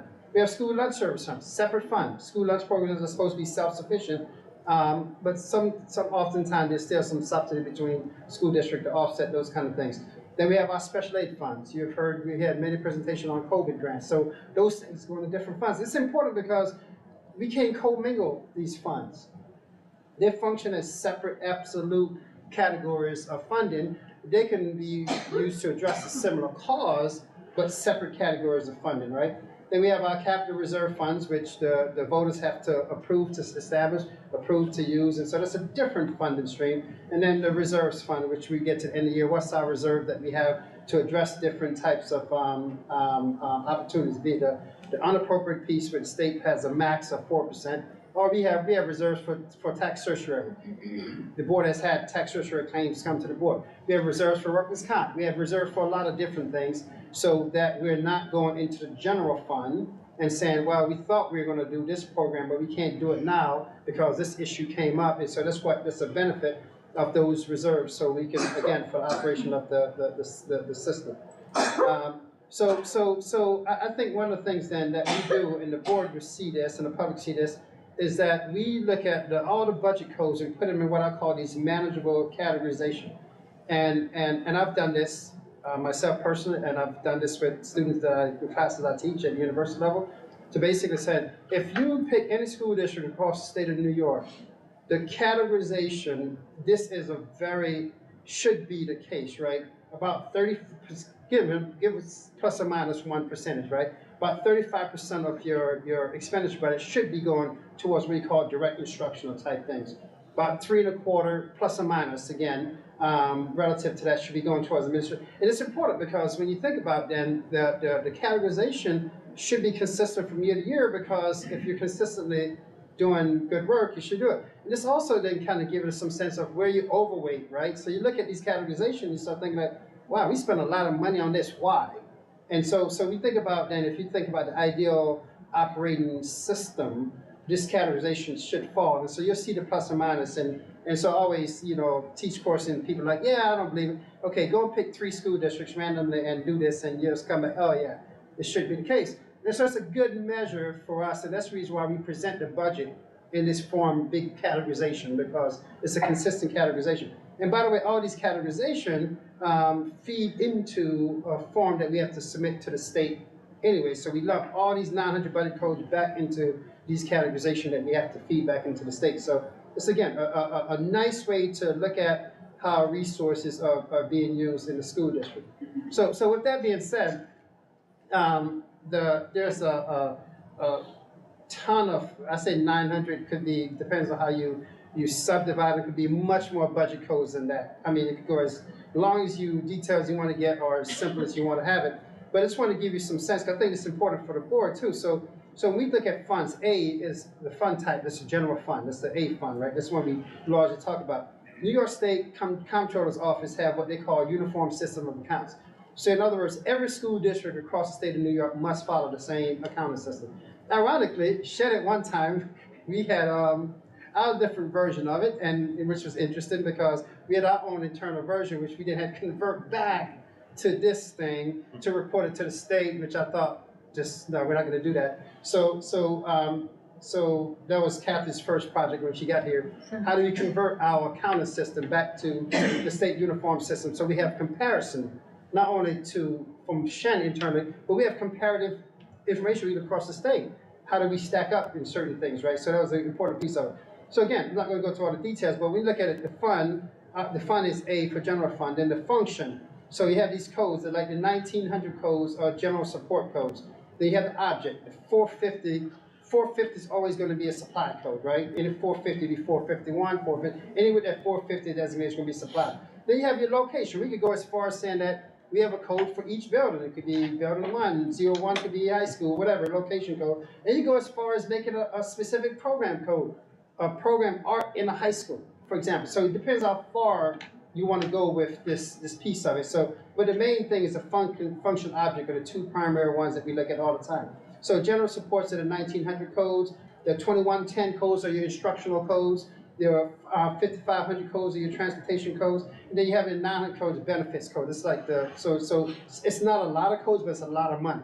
When you think about all the benefits that goes with that piece of it. So again, having that coding structure is important to the board, to the district. So when we think about, I'm just going to highlight the instructional piece for a second here, because a lot of our funds are in that instructional piece of it. So we start looking at instructional codes, we start thinking about, okay, I think I skipped one here. Skip 2.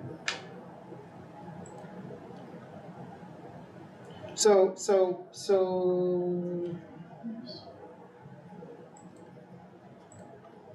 Canva's driving me nuts here, right? I was gonna say, you're only going forward right now. There you go. Yeah. All right. So let's go back to the beginning code. So we have 1099, we start Board of Education. So there's a code related to Board of Education expenditures. And so I'm not going to walk through each one of them. So these are what we call the general support codes. So from the 1099 to the 1998, those are all our general support codes, right? And so just to give you some categories. So we have code for legal, code for, so everything is kind of broken out in detailed pieces that we can look at and analyze from time to time. And by the way, the Board of Education, you actually see these in your treasury report. I was gonna say, yeah. So I just wanted to make you know that. So every month, or it should be every month, sometimes depends on timing. It could be whatever, that you get this information, right? And so you have instructional codes, and so we have everything from 2110 to 2250, everything from, so these are the ones that there's some codes that we just don't use because they're not applicable to our system per se, or we combine certain things. So we have curriculum development to ELL program. We break out different costs to see how much this is costing us in sequence, or how much money is dedicated to certain things in relationship to needs as we go through. Again, I'm kind of glossing over some of the stuff.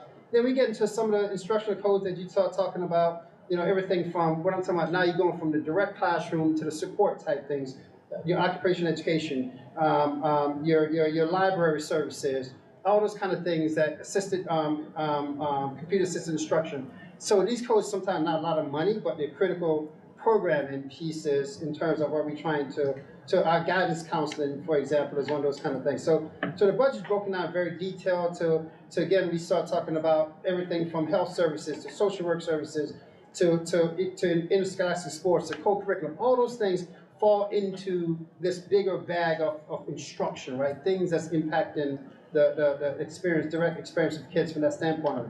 Then we get into what we call the transportation and the benefit code.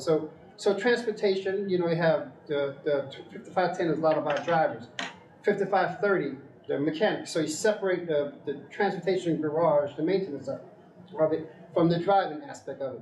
And then you have all these categories. So the 59, the total pupil, go back to the manageable code. So the point I'm making to this is that there's a lot of details that's collapsed back into something that when someone's looking at it, oh, it makes sense. I see where the piles of money are going. And it's also comparable if you want to look across the state otherwise, how do we match up in some of those type things as we move forward. So again, the manageable code structure becomes important for us because we're always looking at, okay, for my instructional salaries, we should be in that 35 range, 35, 36, sometimes 34 point something, but right in that range. And so this become important. And again, the piece that I wanted to share is that that treasury report, I'm not gonna open a link because I don't wanna to jinx myself, because I'm not sure how this goes from Canva to this piece of, I should have tried this at home before I came in public, right? So the board gets this, and I say that because, and maybe we'll pick a meeting at some point to walk through a quick treasury report so you kind of see some of the details of it. So the board gets it, and the board also get it when we do the budget booklet, the one that's on a website that we do. So all those details are there. There's a ton of, I'm not saying the board, the public gets it, it's because the treasury report is also linked public document online. So all those details are there that goes back and feed these broader codes. So if someone would want to say, how much do we spend on special education? You can easily either one of these two documents is there. Go to the 2250 codes, you get all the special education costs. How much do we spend on athletics? It's there. So the information is certainly for the board, because we have an obligation by law to provide a monthly treasury report that gives you an update on it. But if you recall from the treasury report, there's also a graph that we do to kind of show comparison. This time last year, how much were we spending on not only overall, but on these things? So you can see as a board that, whoa, are we way ahead of ourselves in spending or behind? So it's that dashboard look, right? So we always have a finger on the pulse of organizationally where we're doing those kind of things. So we go through this process with the coding structure quite a bit. And so that becomes important because when we start developing the budget piece of it, we analyze the budget, very detailed analysis of all these kind of things. So Kathy and her team literally comb through all those codes, particularly the personnel related codes, to say, who are the people that's being paid in this code?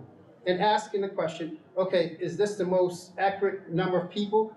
Do we have vacancies that's still vacant? Are we still gonna we're gonna plan to fill those ahead? Or is those vacancies that we have moved on, and so now we need to eliminate that vacancy, because typically the vacancy has a dollar amount associated with it, right? So we do this combing through the process in terms of those kind of things, because the reason why we do that, as you see here, that we're always trying to figure out how do we preserve programs, right? That's our first priority budget process. Preserve the things that we're doing well, and those big pieces of it. And then we start looking at what I call the points economic term, points of diminishing return, where we invest in money, but we're not seeing the returns. So that becomes a conversation point, like, wow, we have X amount of people, and so so that's a big thing right now with the state about, you see school districts seeing reduced enrollments, but yet adding staff, and people say it seems like a disconnect. Well, you have less kids, but you're adding people. Well, the question is, why are we adding people? So we start looking at that piece of it. So is it because diminishing return could be translated to, wow, we always had 5 sections of this, but now class size on the average is down to 13. So do we create an opportunity that we have 4 sections of it and class size is 19? And so you create, so diminishing return is more than just productivity, it's also then logistics and best use of resources, right? Look at those kind of things. And with that too, then, a big part of it is making sure that we avoid future structural deficits. In other words, when we put something in the budget, can it be sustained over time? And so that becomes a big piece of it. So good example of that, and the board is aware, because we had this conversation many times, with federal funds, a lot of places went out and bought people. A lot of places going to be offloading people next year, because September 24 is the end of the federal fund searches. We were very deliberate to avoid that, and when I say bought people, I don't want to make it the wrong word. When we invested in personnel, we also invested in personnel with the notion of an off-ramp strategy, right? Who we will be sustained in the budget planning process. You're going to hear more about that once you get it. So we have to start having some of those conversations with assumption. What positions that were started with the federal funds that we're going to transition to general fund, and how do we transition the general fund without creating a huge spike in the general fund itself? And so, because if this service was good enough, and for us a lot of it was in a mental health capacity, how do we transition those kind of things? Even when we expedite the purchase of technology. So we do that with, okay, what's the obsolescence plan? So this is next week, Ray, or at some point we have a meeting coming up, that we have an obsolescence plan to say, okay, of all the technology we buy in 23, when will that all come to a head? We can't have it all come to a head at the same time 4 years from now. So what's the process for that? Because 4 years from now, it's a huge spike. So how do we fade that in or out, however you want to look at it, over time? So that becomes a big, so that's why the multi-year piece of the the budget conversation becomes, because so we're looking at the implication of what happened, what's happening, then what's the future piece of it moving forward. And certainly the aid piece is a big piece of that in terms of understanding some of those implications as we move forward. I just want to make sure that I didn't skip a slide here, because going a little bit faster than anticipated, but certainly not too fast that you're missing the piece of it. So for us, from a budget perspective, and you heard it with the AI presentation, like what's our core values, right? One of our core values is the whole notion of equity and opportunities and outcomes.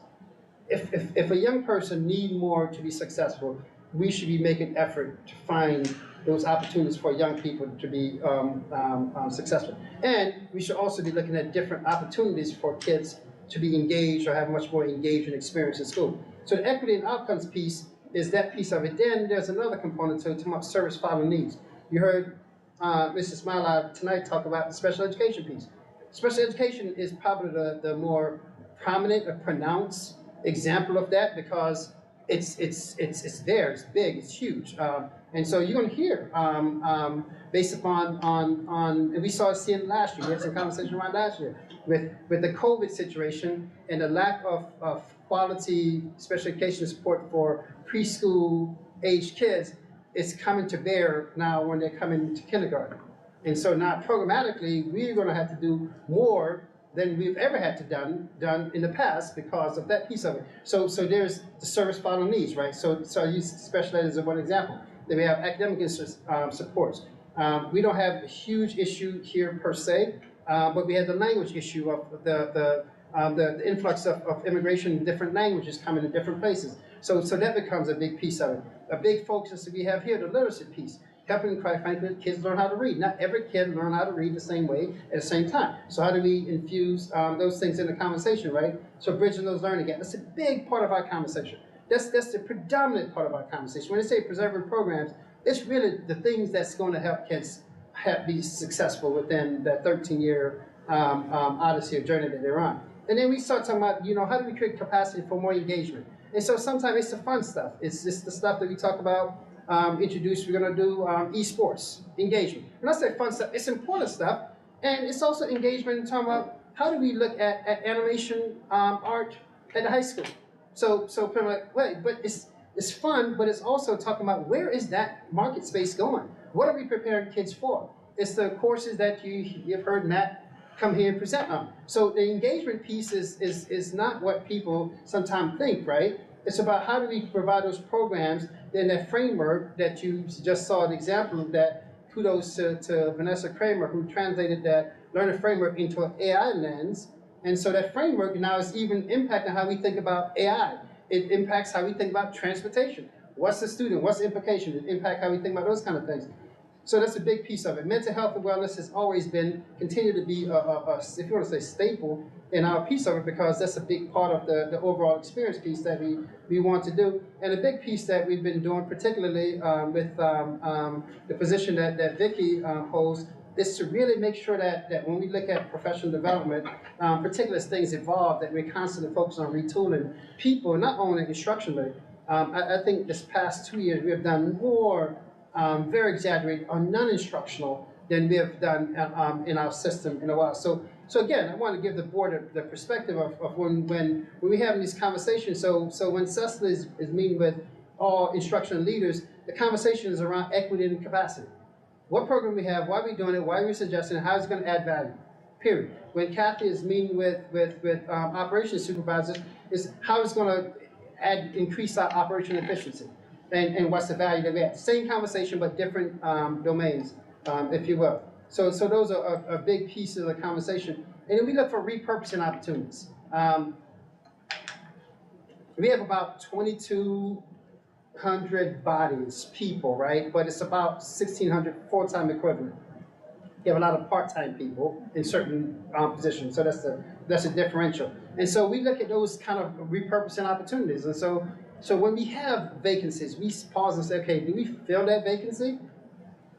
One, and okay, if we do we fill it the same way, or do we have an opportunity to do something different with that vacancy, right? So the repurposing is not necessarily, okay, we're not gonna fill it, it's the same. No, it gives us a chance to pause and look at some of those kind of things as we look forward. The board is gonna hear, in February, where the incentive piece that we spoke about. Every year we do this retirement incentive. So what's the implication of that, right? So create opportunity for us to do some different things within the budget. The attrition piece of it, we always have attrition. The system is always churning, right? So we have those things. What do we do with those pieces? And some point successions. How do we look at those opportunities as those things come ahead? And this year, 24-25, and won't be as much in 25-26 because COVID funding would have been a year behind us at that point. But certainly for 24-25, we're going to talk about how do we leverage the off-ramping of certain COVID supports, right? That we have to off-ramp, and something that we just heard, we just applied for another grant. Kudos to some folks that's going to help us bridge that gap with some of the COVID funds even further into 25-26. So it's a great opportunity we have, but more to come on that as we go through the budget process. So, but leveraging funds, back to different funding pools, we're not co-mingling them, but we're leveraging one thing to give us opportunities to do more things as we move forward. And so we take this very objective, and I say objective in decision making. So we try to take personalities out of the equation as much as we can. The reason why I say that because, oh my God, you know, I like Tom, but boy, Tom's position is absolute, we don't need that position, but I like Tom. And I can't get rid of, no, we can't have that conversation. The question is, the role that the position filled, does that position still have a need? And or can we repurpose individual and or do something different? Different kind of conversation, right? So I say that because we try to avoid that very personal conversation because then we're not making our most objective decision. And it's not mechanical neither, where it's by the numbers. We're not doing that piece of it. So it's that fine sweet spot of it. So we analyze our staffing capacity. We look at scattergrams. What I mean by scattergrams, teachers are the easiest example. We have a 24-step schedule. So we look at that scattergram and say, who are the people in this? Where are the big bubbles on that scattergram, right? And so we always try to have a nice balance. 20% here, 20% here, 20%. So everybody's not on the top step at the same time because that's a high price tag to pay. And on the same note, you don't want to have everybody at the beginner step because you have a significantly naive or young staff, which poses a different set of circumstances, right? So we look at those scattergrams, we look at enrollments and say, where the enrollment pattern going? You know, so enrollment, particularly elementary level, drives staffing. High school level, not as much because it's about where kids are, choices, needs, those kind of things. But still, there's an enrollment implication all through the entire system. And so we look at things when Cecily meet with secondary folks. You know, if we have a class that's fluctuating in the teens, it better be a really good reason why we have a class with that low number. It's either because of some specialization or those kind of things. This is not a special education conversation because we have a lot of small special education class by design. So I'm not having that conversation. But we look at those kind of things saying, well, because now it's about a scheduling thing. So the reason why we're doing that because do we need to be more efficient with our scheduling so we can maximize staffing in section? So those kind of things come into place. Then we look at outcome data. So the board knows, so universal screener, and yes, we're gonna do an update on that. So we brought the screener in as another data point, right, to look at how kids are performing. And so as you have more data points, then you have to put the data in the context. So to say, okay, so what does that data is telling us that? So it's become a diagnostic process that we go and say, so what does that mean then in terms of what else we need to do? So right now we know middle school is a huge focus point for us as a system, not because of deficiency, because we know middle school is truly where everything ramps up for kids. And so how do we look at that and provide and make sure that there's structure in place so once kids get into the high school sequence, it's not like a shock for them, academic or otherwise, right? So how do we look at those kind of things? And so we look at the multiple data points to try to do the triangulation of saying, okay, this is saying this is saying this is saying this. Where are the disconnects or where are the outliers and what's real in this conversation? And how does that drive either existing, using existing capacity the same, different, otherwise, and or if we need to bring different capacity in the conversation. So a lot of those conversations, Cecily having a conversation around AIS. Cecily having a conversation with Michelle around special education. Cecily having a conversation with academic administrators about AP courses. So all these conversations cut across the board in the same way. Now when we start looking at outcomes and analysis, those kind of things. Then we look at cost trends. cost trend is a huge part of it. So labor relations is a big part of it, negotiation is a big part of it. So when we settle contracts, everybody's happy when the contract is settled. Okay, that's not the end goal objective. It's not just to settle a contract, it's set a contract that's affordable, right? Because if we set a contract in 2023, that contract is living with us until 5 years later in some instances. So 5 years down the road, what's the affordability of that? We're not clairvoyant, but we need to be able to look at some trends by looking back and saying, okay, the last contract we settled, how did that fare out over the life of the contract? So, see, I guess it's time to talk. That was the music for the award. Yeah, that's like the hook. That's like the proverbial hook, right? So yes, with that cue, Ray, thank you for doing that to me, Ray. I blame anything technology. I blame on Ray. So I said that the cost. We look at those cost trends all the time. We look at the data. What's this telling us, right? What can we predict as we move forward? Then we look at the revenue side. For us, the revenue is kind of two parts: the tax implication or the state aid implication. And so right now, there is a lot of conversation at the state about foundation aid because of some proposal from the governor on the proposal on her recommendation around safe, harmless, and those kind of things. A lot of creating a lot of buzz across the state. And so those are the conversations that we'll have here. We're gonna have when we do our legislative visits because it's about sustainability, right? Predictability and sustainability. We need to be able to say, we have a formula, let the formula run so we can predict. So we can literally sit here and do rough calculations and say, yeah, in our state aid for the next 2 years or 3 years should look like this trend. But if we don't have a formula that's consistent, we can't do that, right? So all of a sudden, 30% of our revenue, we can't even forecast appropriately, which then makes it challenging to try to calculate the implication of 70% of our revenue, which is property tax. So we look at those revenue trends all the time and try to understand the implication of those type things coming forward and how does that impact our fund balance, our reserves, and all those other pieces that makes the organization run seamlessly. And that's why you'll see in February, we'll do that kind of 3-year projection thing with the board to say, okay, let's play this what if scenario. Let's roll this out 3 years without massaging it. What does it look like? A worst case scenario almost on the both expenditure side and the revenue side. So we can start saying, okay, let's look down the road that, wow, if 3 years on the road, we're all sitting here having a panic attack. Okay, it's great. Just simulate it. Take the breath because now the question is, what are we going to do right now so in 3 years down the road, we won't actually having a panic attack, right? And so we do those simulations for that purpose. And so that's why it's not a budget, it's just kind of look down the road. What does this actually look like in a worst case scenario piece of it as we move forward? So again, those are all a part of the process as we go through. And I just, I'm a theme person, so the kind of focus next year is education for next generation learning. And so when you think about, you heard tonight, we heard about AI. We have to think the same, but yet we have to think differently at the same time. In terms of how we look at education, how it's packaged, how it's presented, and then more important, what we invest in as we move forward.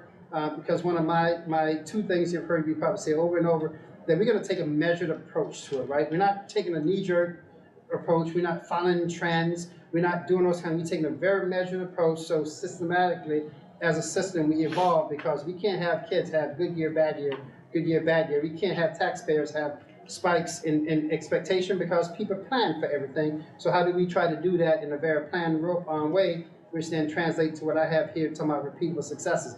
So I think it's important for certain, if you want to say it, for the board and the public to understand, if you want to say the mindset, much less the machine, because people think that you just plug numbers in and they come out. That's the last part. In fact, that's the last piece that we end up doing, plugging numbers in and they come out. We spend a lot of time having programmatic conversation. What does this mean? What are the implications of this? What if we don't do it? The null hypothesis theory. We don't do something, what's the implication? Okay, so no implication, so we have to consider maybe we won't do anything, and those kind of things. What are the things we invest in today that's going to position us for something else in the future? So give you an example. We're going to talk more about this once we get into the budget sequence.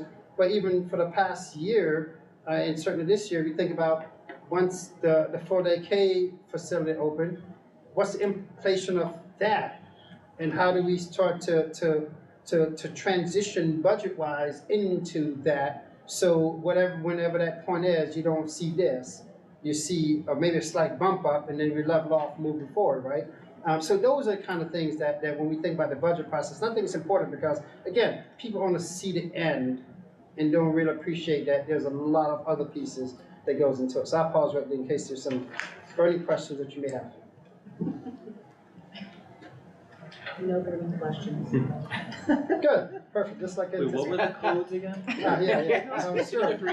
Sure, I could go right through this right, yes, I could go. You see that cap that just flung off that table? Yeah. Is there something Yes. sharper that will follow? Exactly, yeah, and so I've completely lost my other presentation, but it's okay. Neil, you could continue with the board agenda.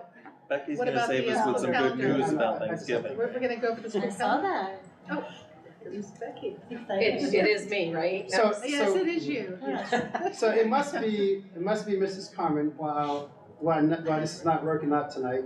Is it in your email? Or? It No, must be me why it's not working out tonight? No. Go ahead, It should be working Becky. perfectly.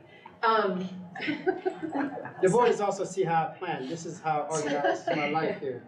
So tonight I'm everything has a presenting place. the draft calendar for 24-25 school year, and looking for the board to review it and to be approved at the February 6th Board of Education meeting. A couple things, that I want to note here. The calendar currently represents 186 instructional days.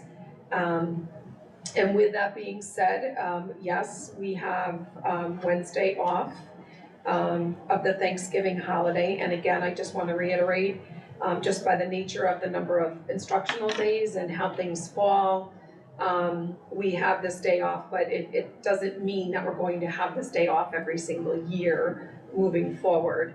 Again, I just want to stress that it's very unique to the calendar. I also want to note that we have a Lunar New Year holiday that we had to add, which is on January 29th per the new legislation. March 19th is going to be Superintendent's Conference Day, which is also a shift in what we've done here typically in March. Our Superintendent's Conference Day is on that Friday.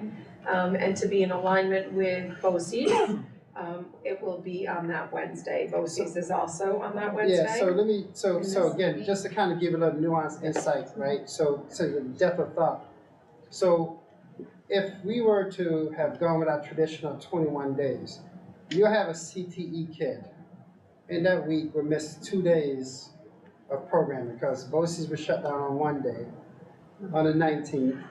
We were shut down on the 21st. And so here's a kid, to no fault of his or own, is missing 2 days versus if we look at logistics, because one, it's a logistical issue, right? So if we could align logistics and create a benefit, why not do it? So I share that with you because it's different. Traditionally, we try to do that Friday, and quite frankly with you, it changes the dynamics of the work week and the attendance week. So I share that with you because, this is inside baseball, right? What I call about inside baseball, sometimes somebody go up their bat and swing deliberately to get out because they're trying to set something else up. So it's inside baseball that sometimes people don't appreciate that we go to that depth of trying to think about what's the best use of days from the standpoint of students and programming and implications that sometimes ordinary individual don't see and appreciate. So I just want to point that's just a perfect example of one of those.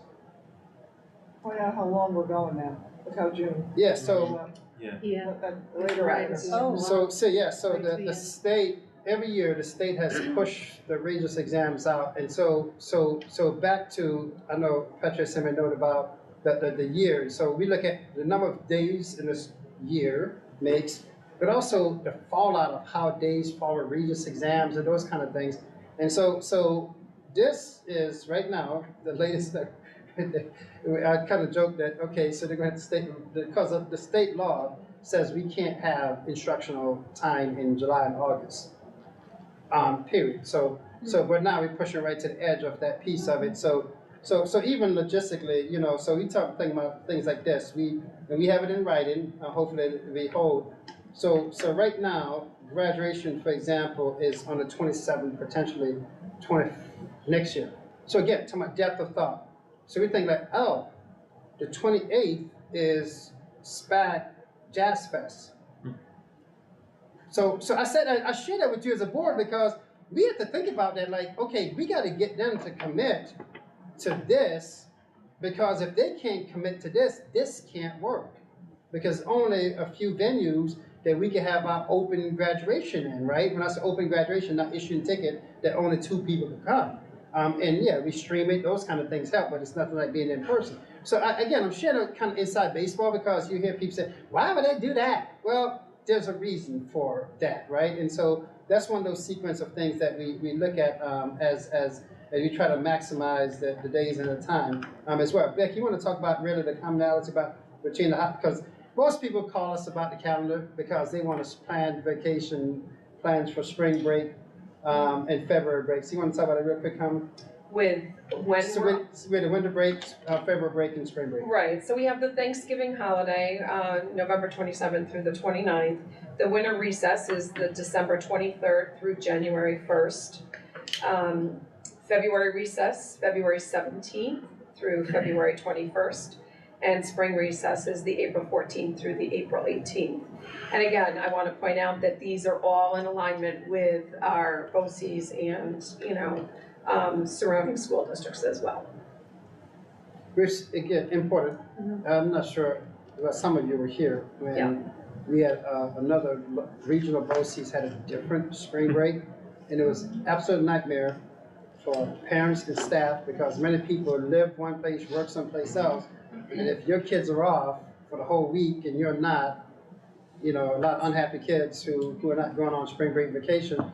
And no, they're not unhappy. It's a lot of unhappy administrators because half their staff go on vacation with their kids.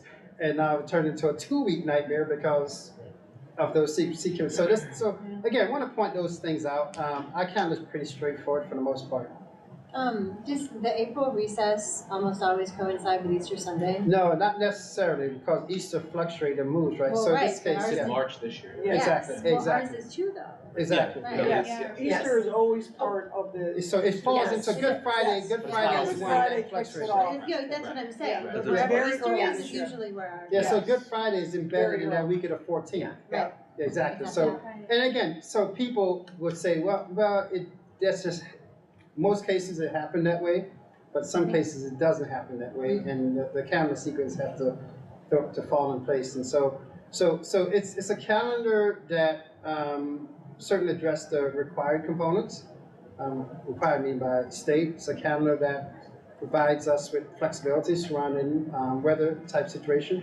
It's a calendar that looks to maximize instructional time for kids, and so which is our primary objective of being here, right? So yes, and so the board will be asked to approve it at the next board meeting. Becky's having conversations with the union folks right now to make sure that there isn't anything quirky or funky, and I don't anticipate, but if there is something that comes up, we'll certainly inform you before. If there's something that's going to cause us to modify it, we'll certainly inform you to why we're modifying it and those kind of things. Don't anticipate it, but never know. There could be something that, for whatever reason, we didn't think about.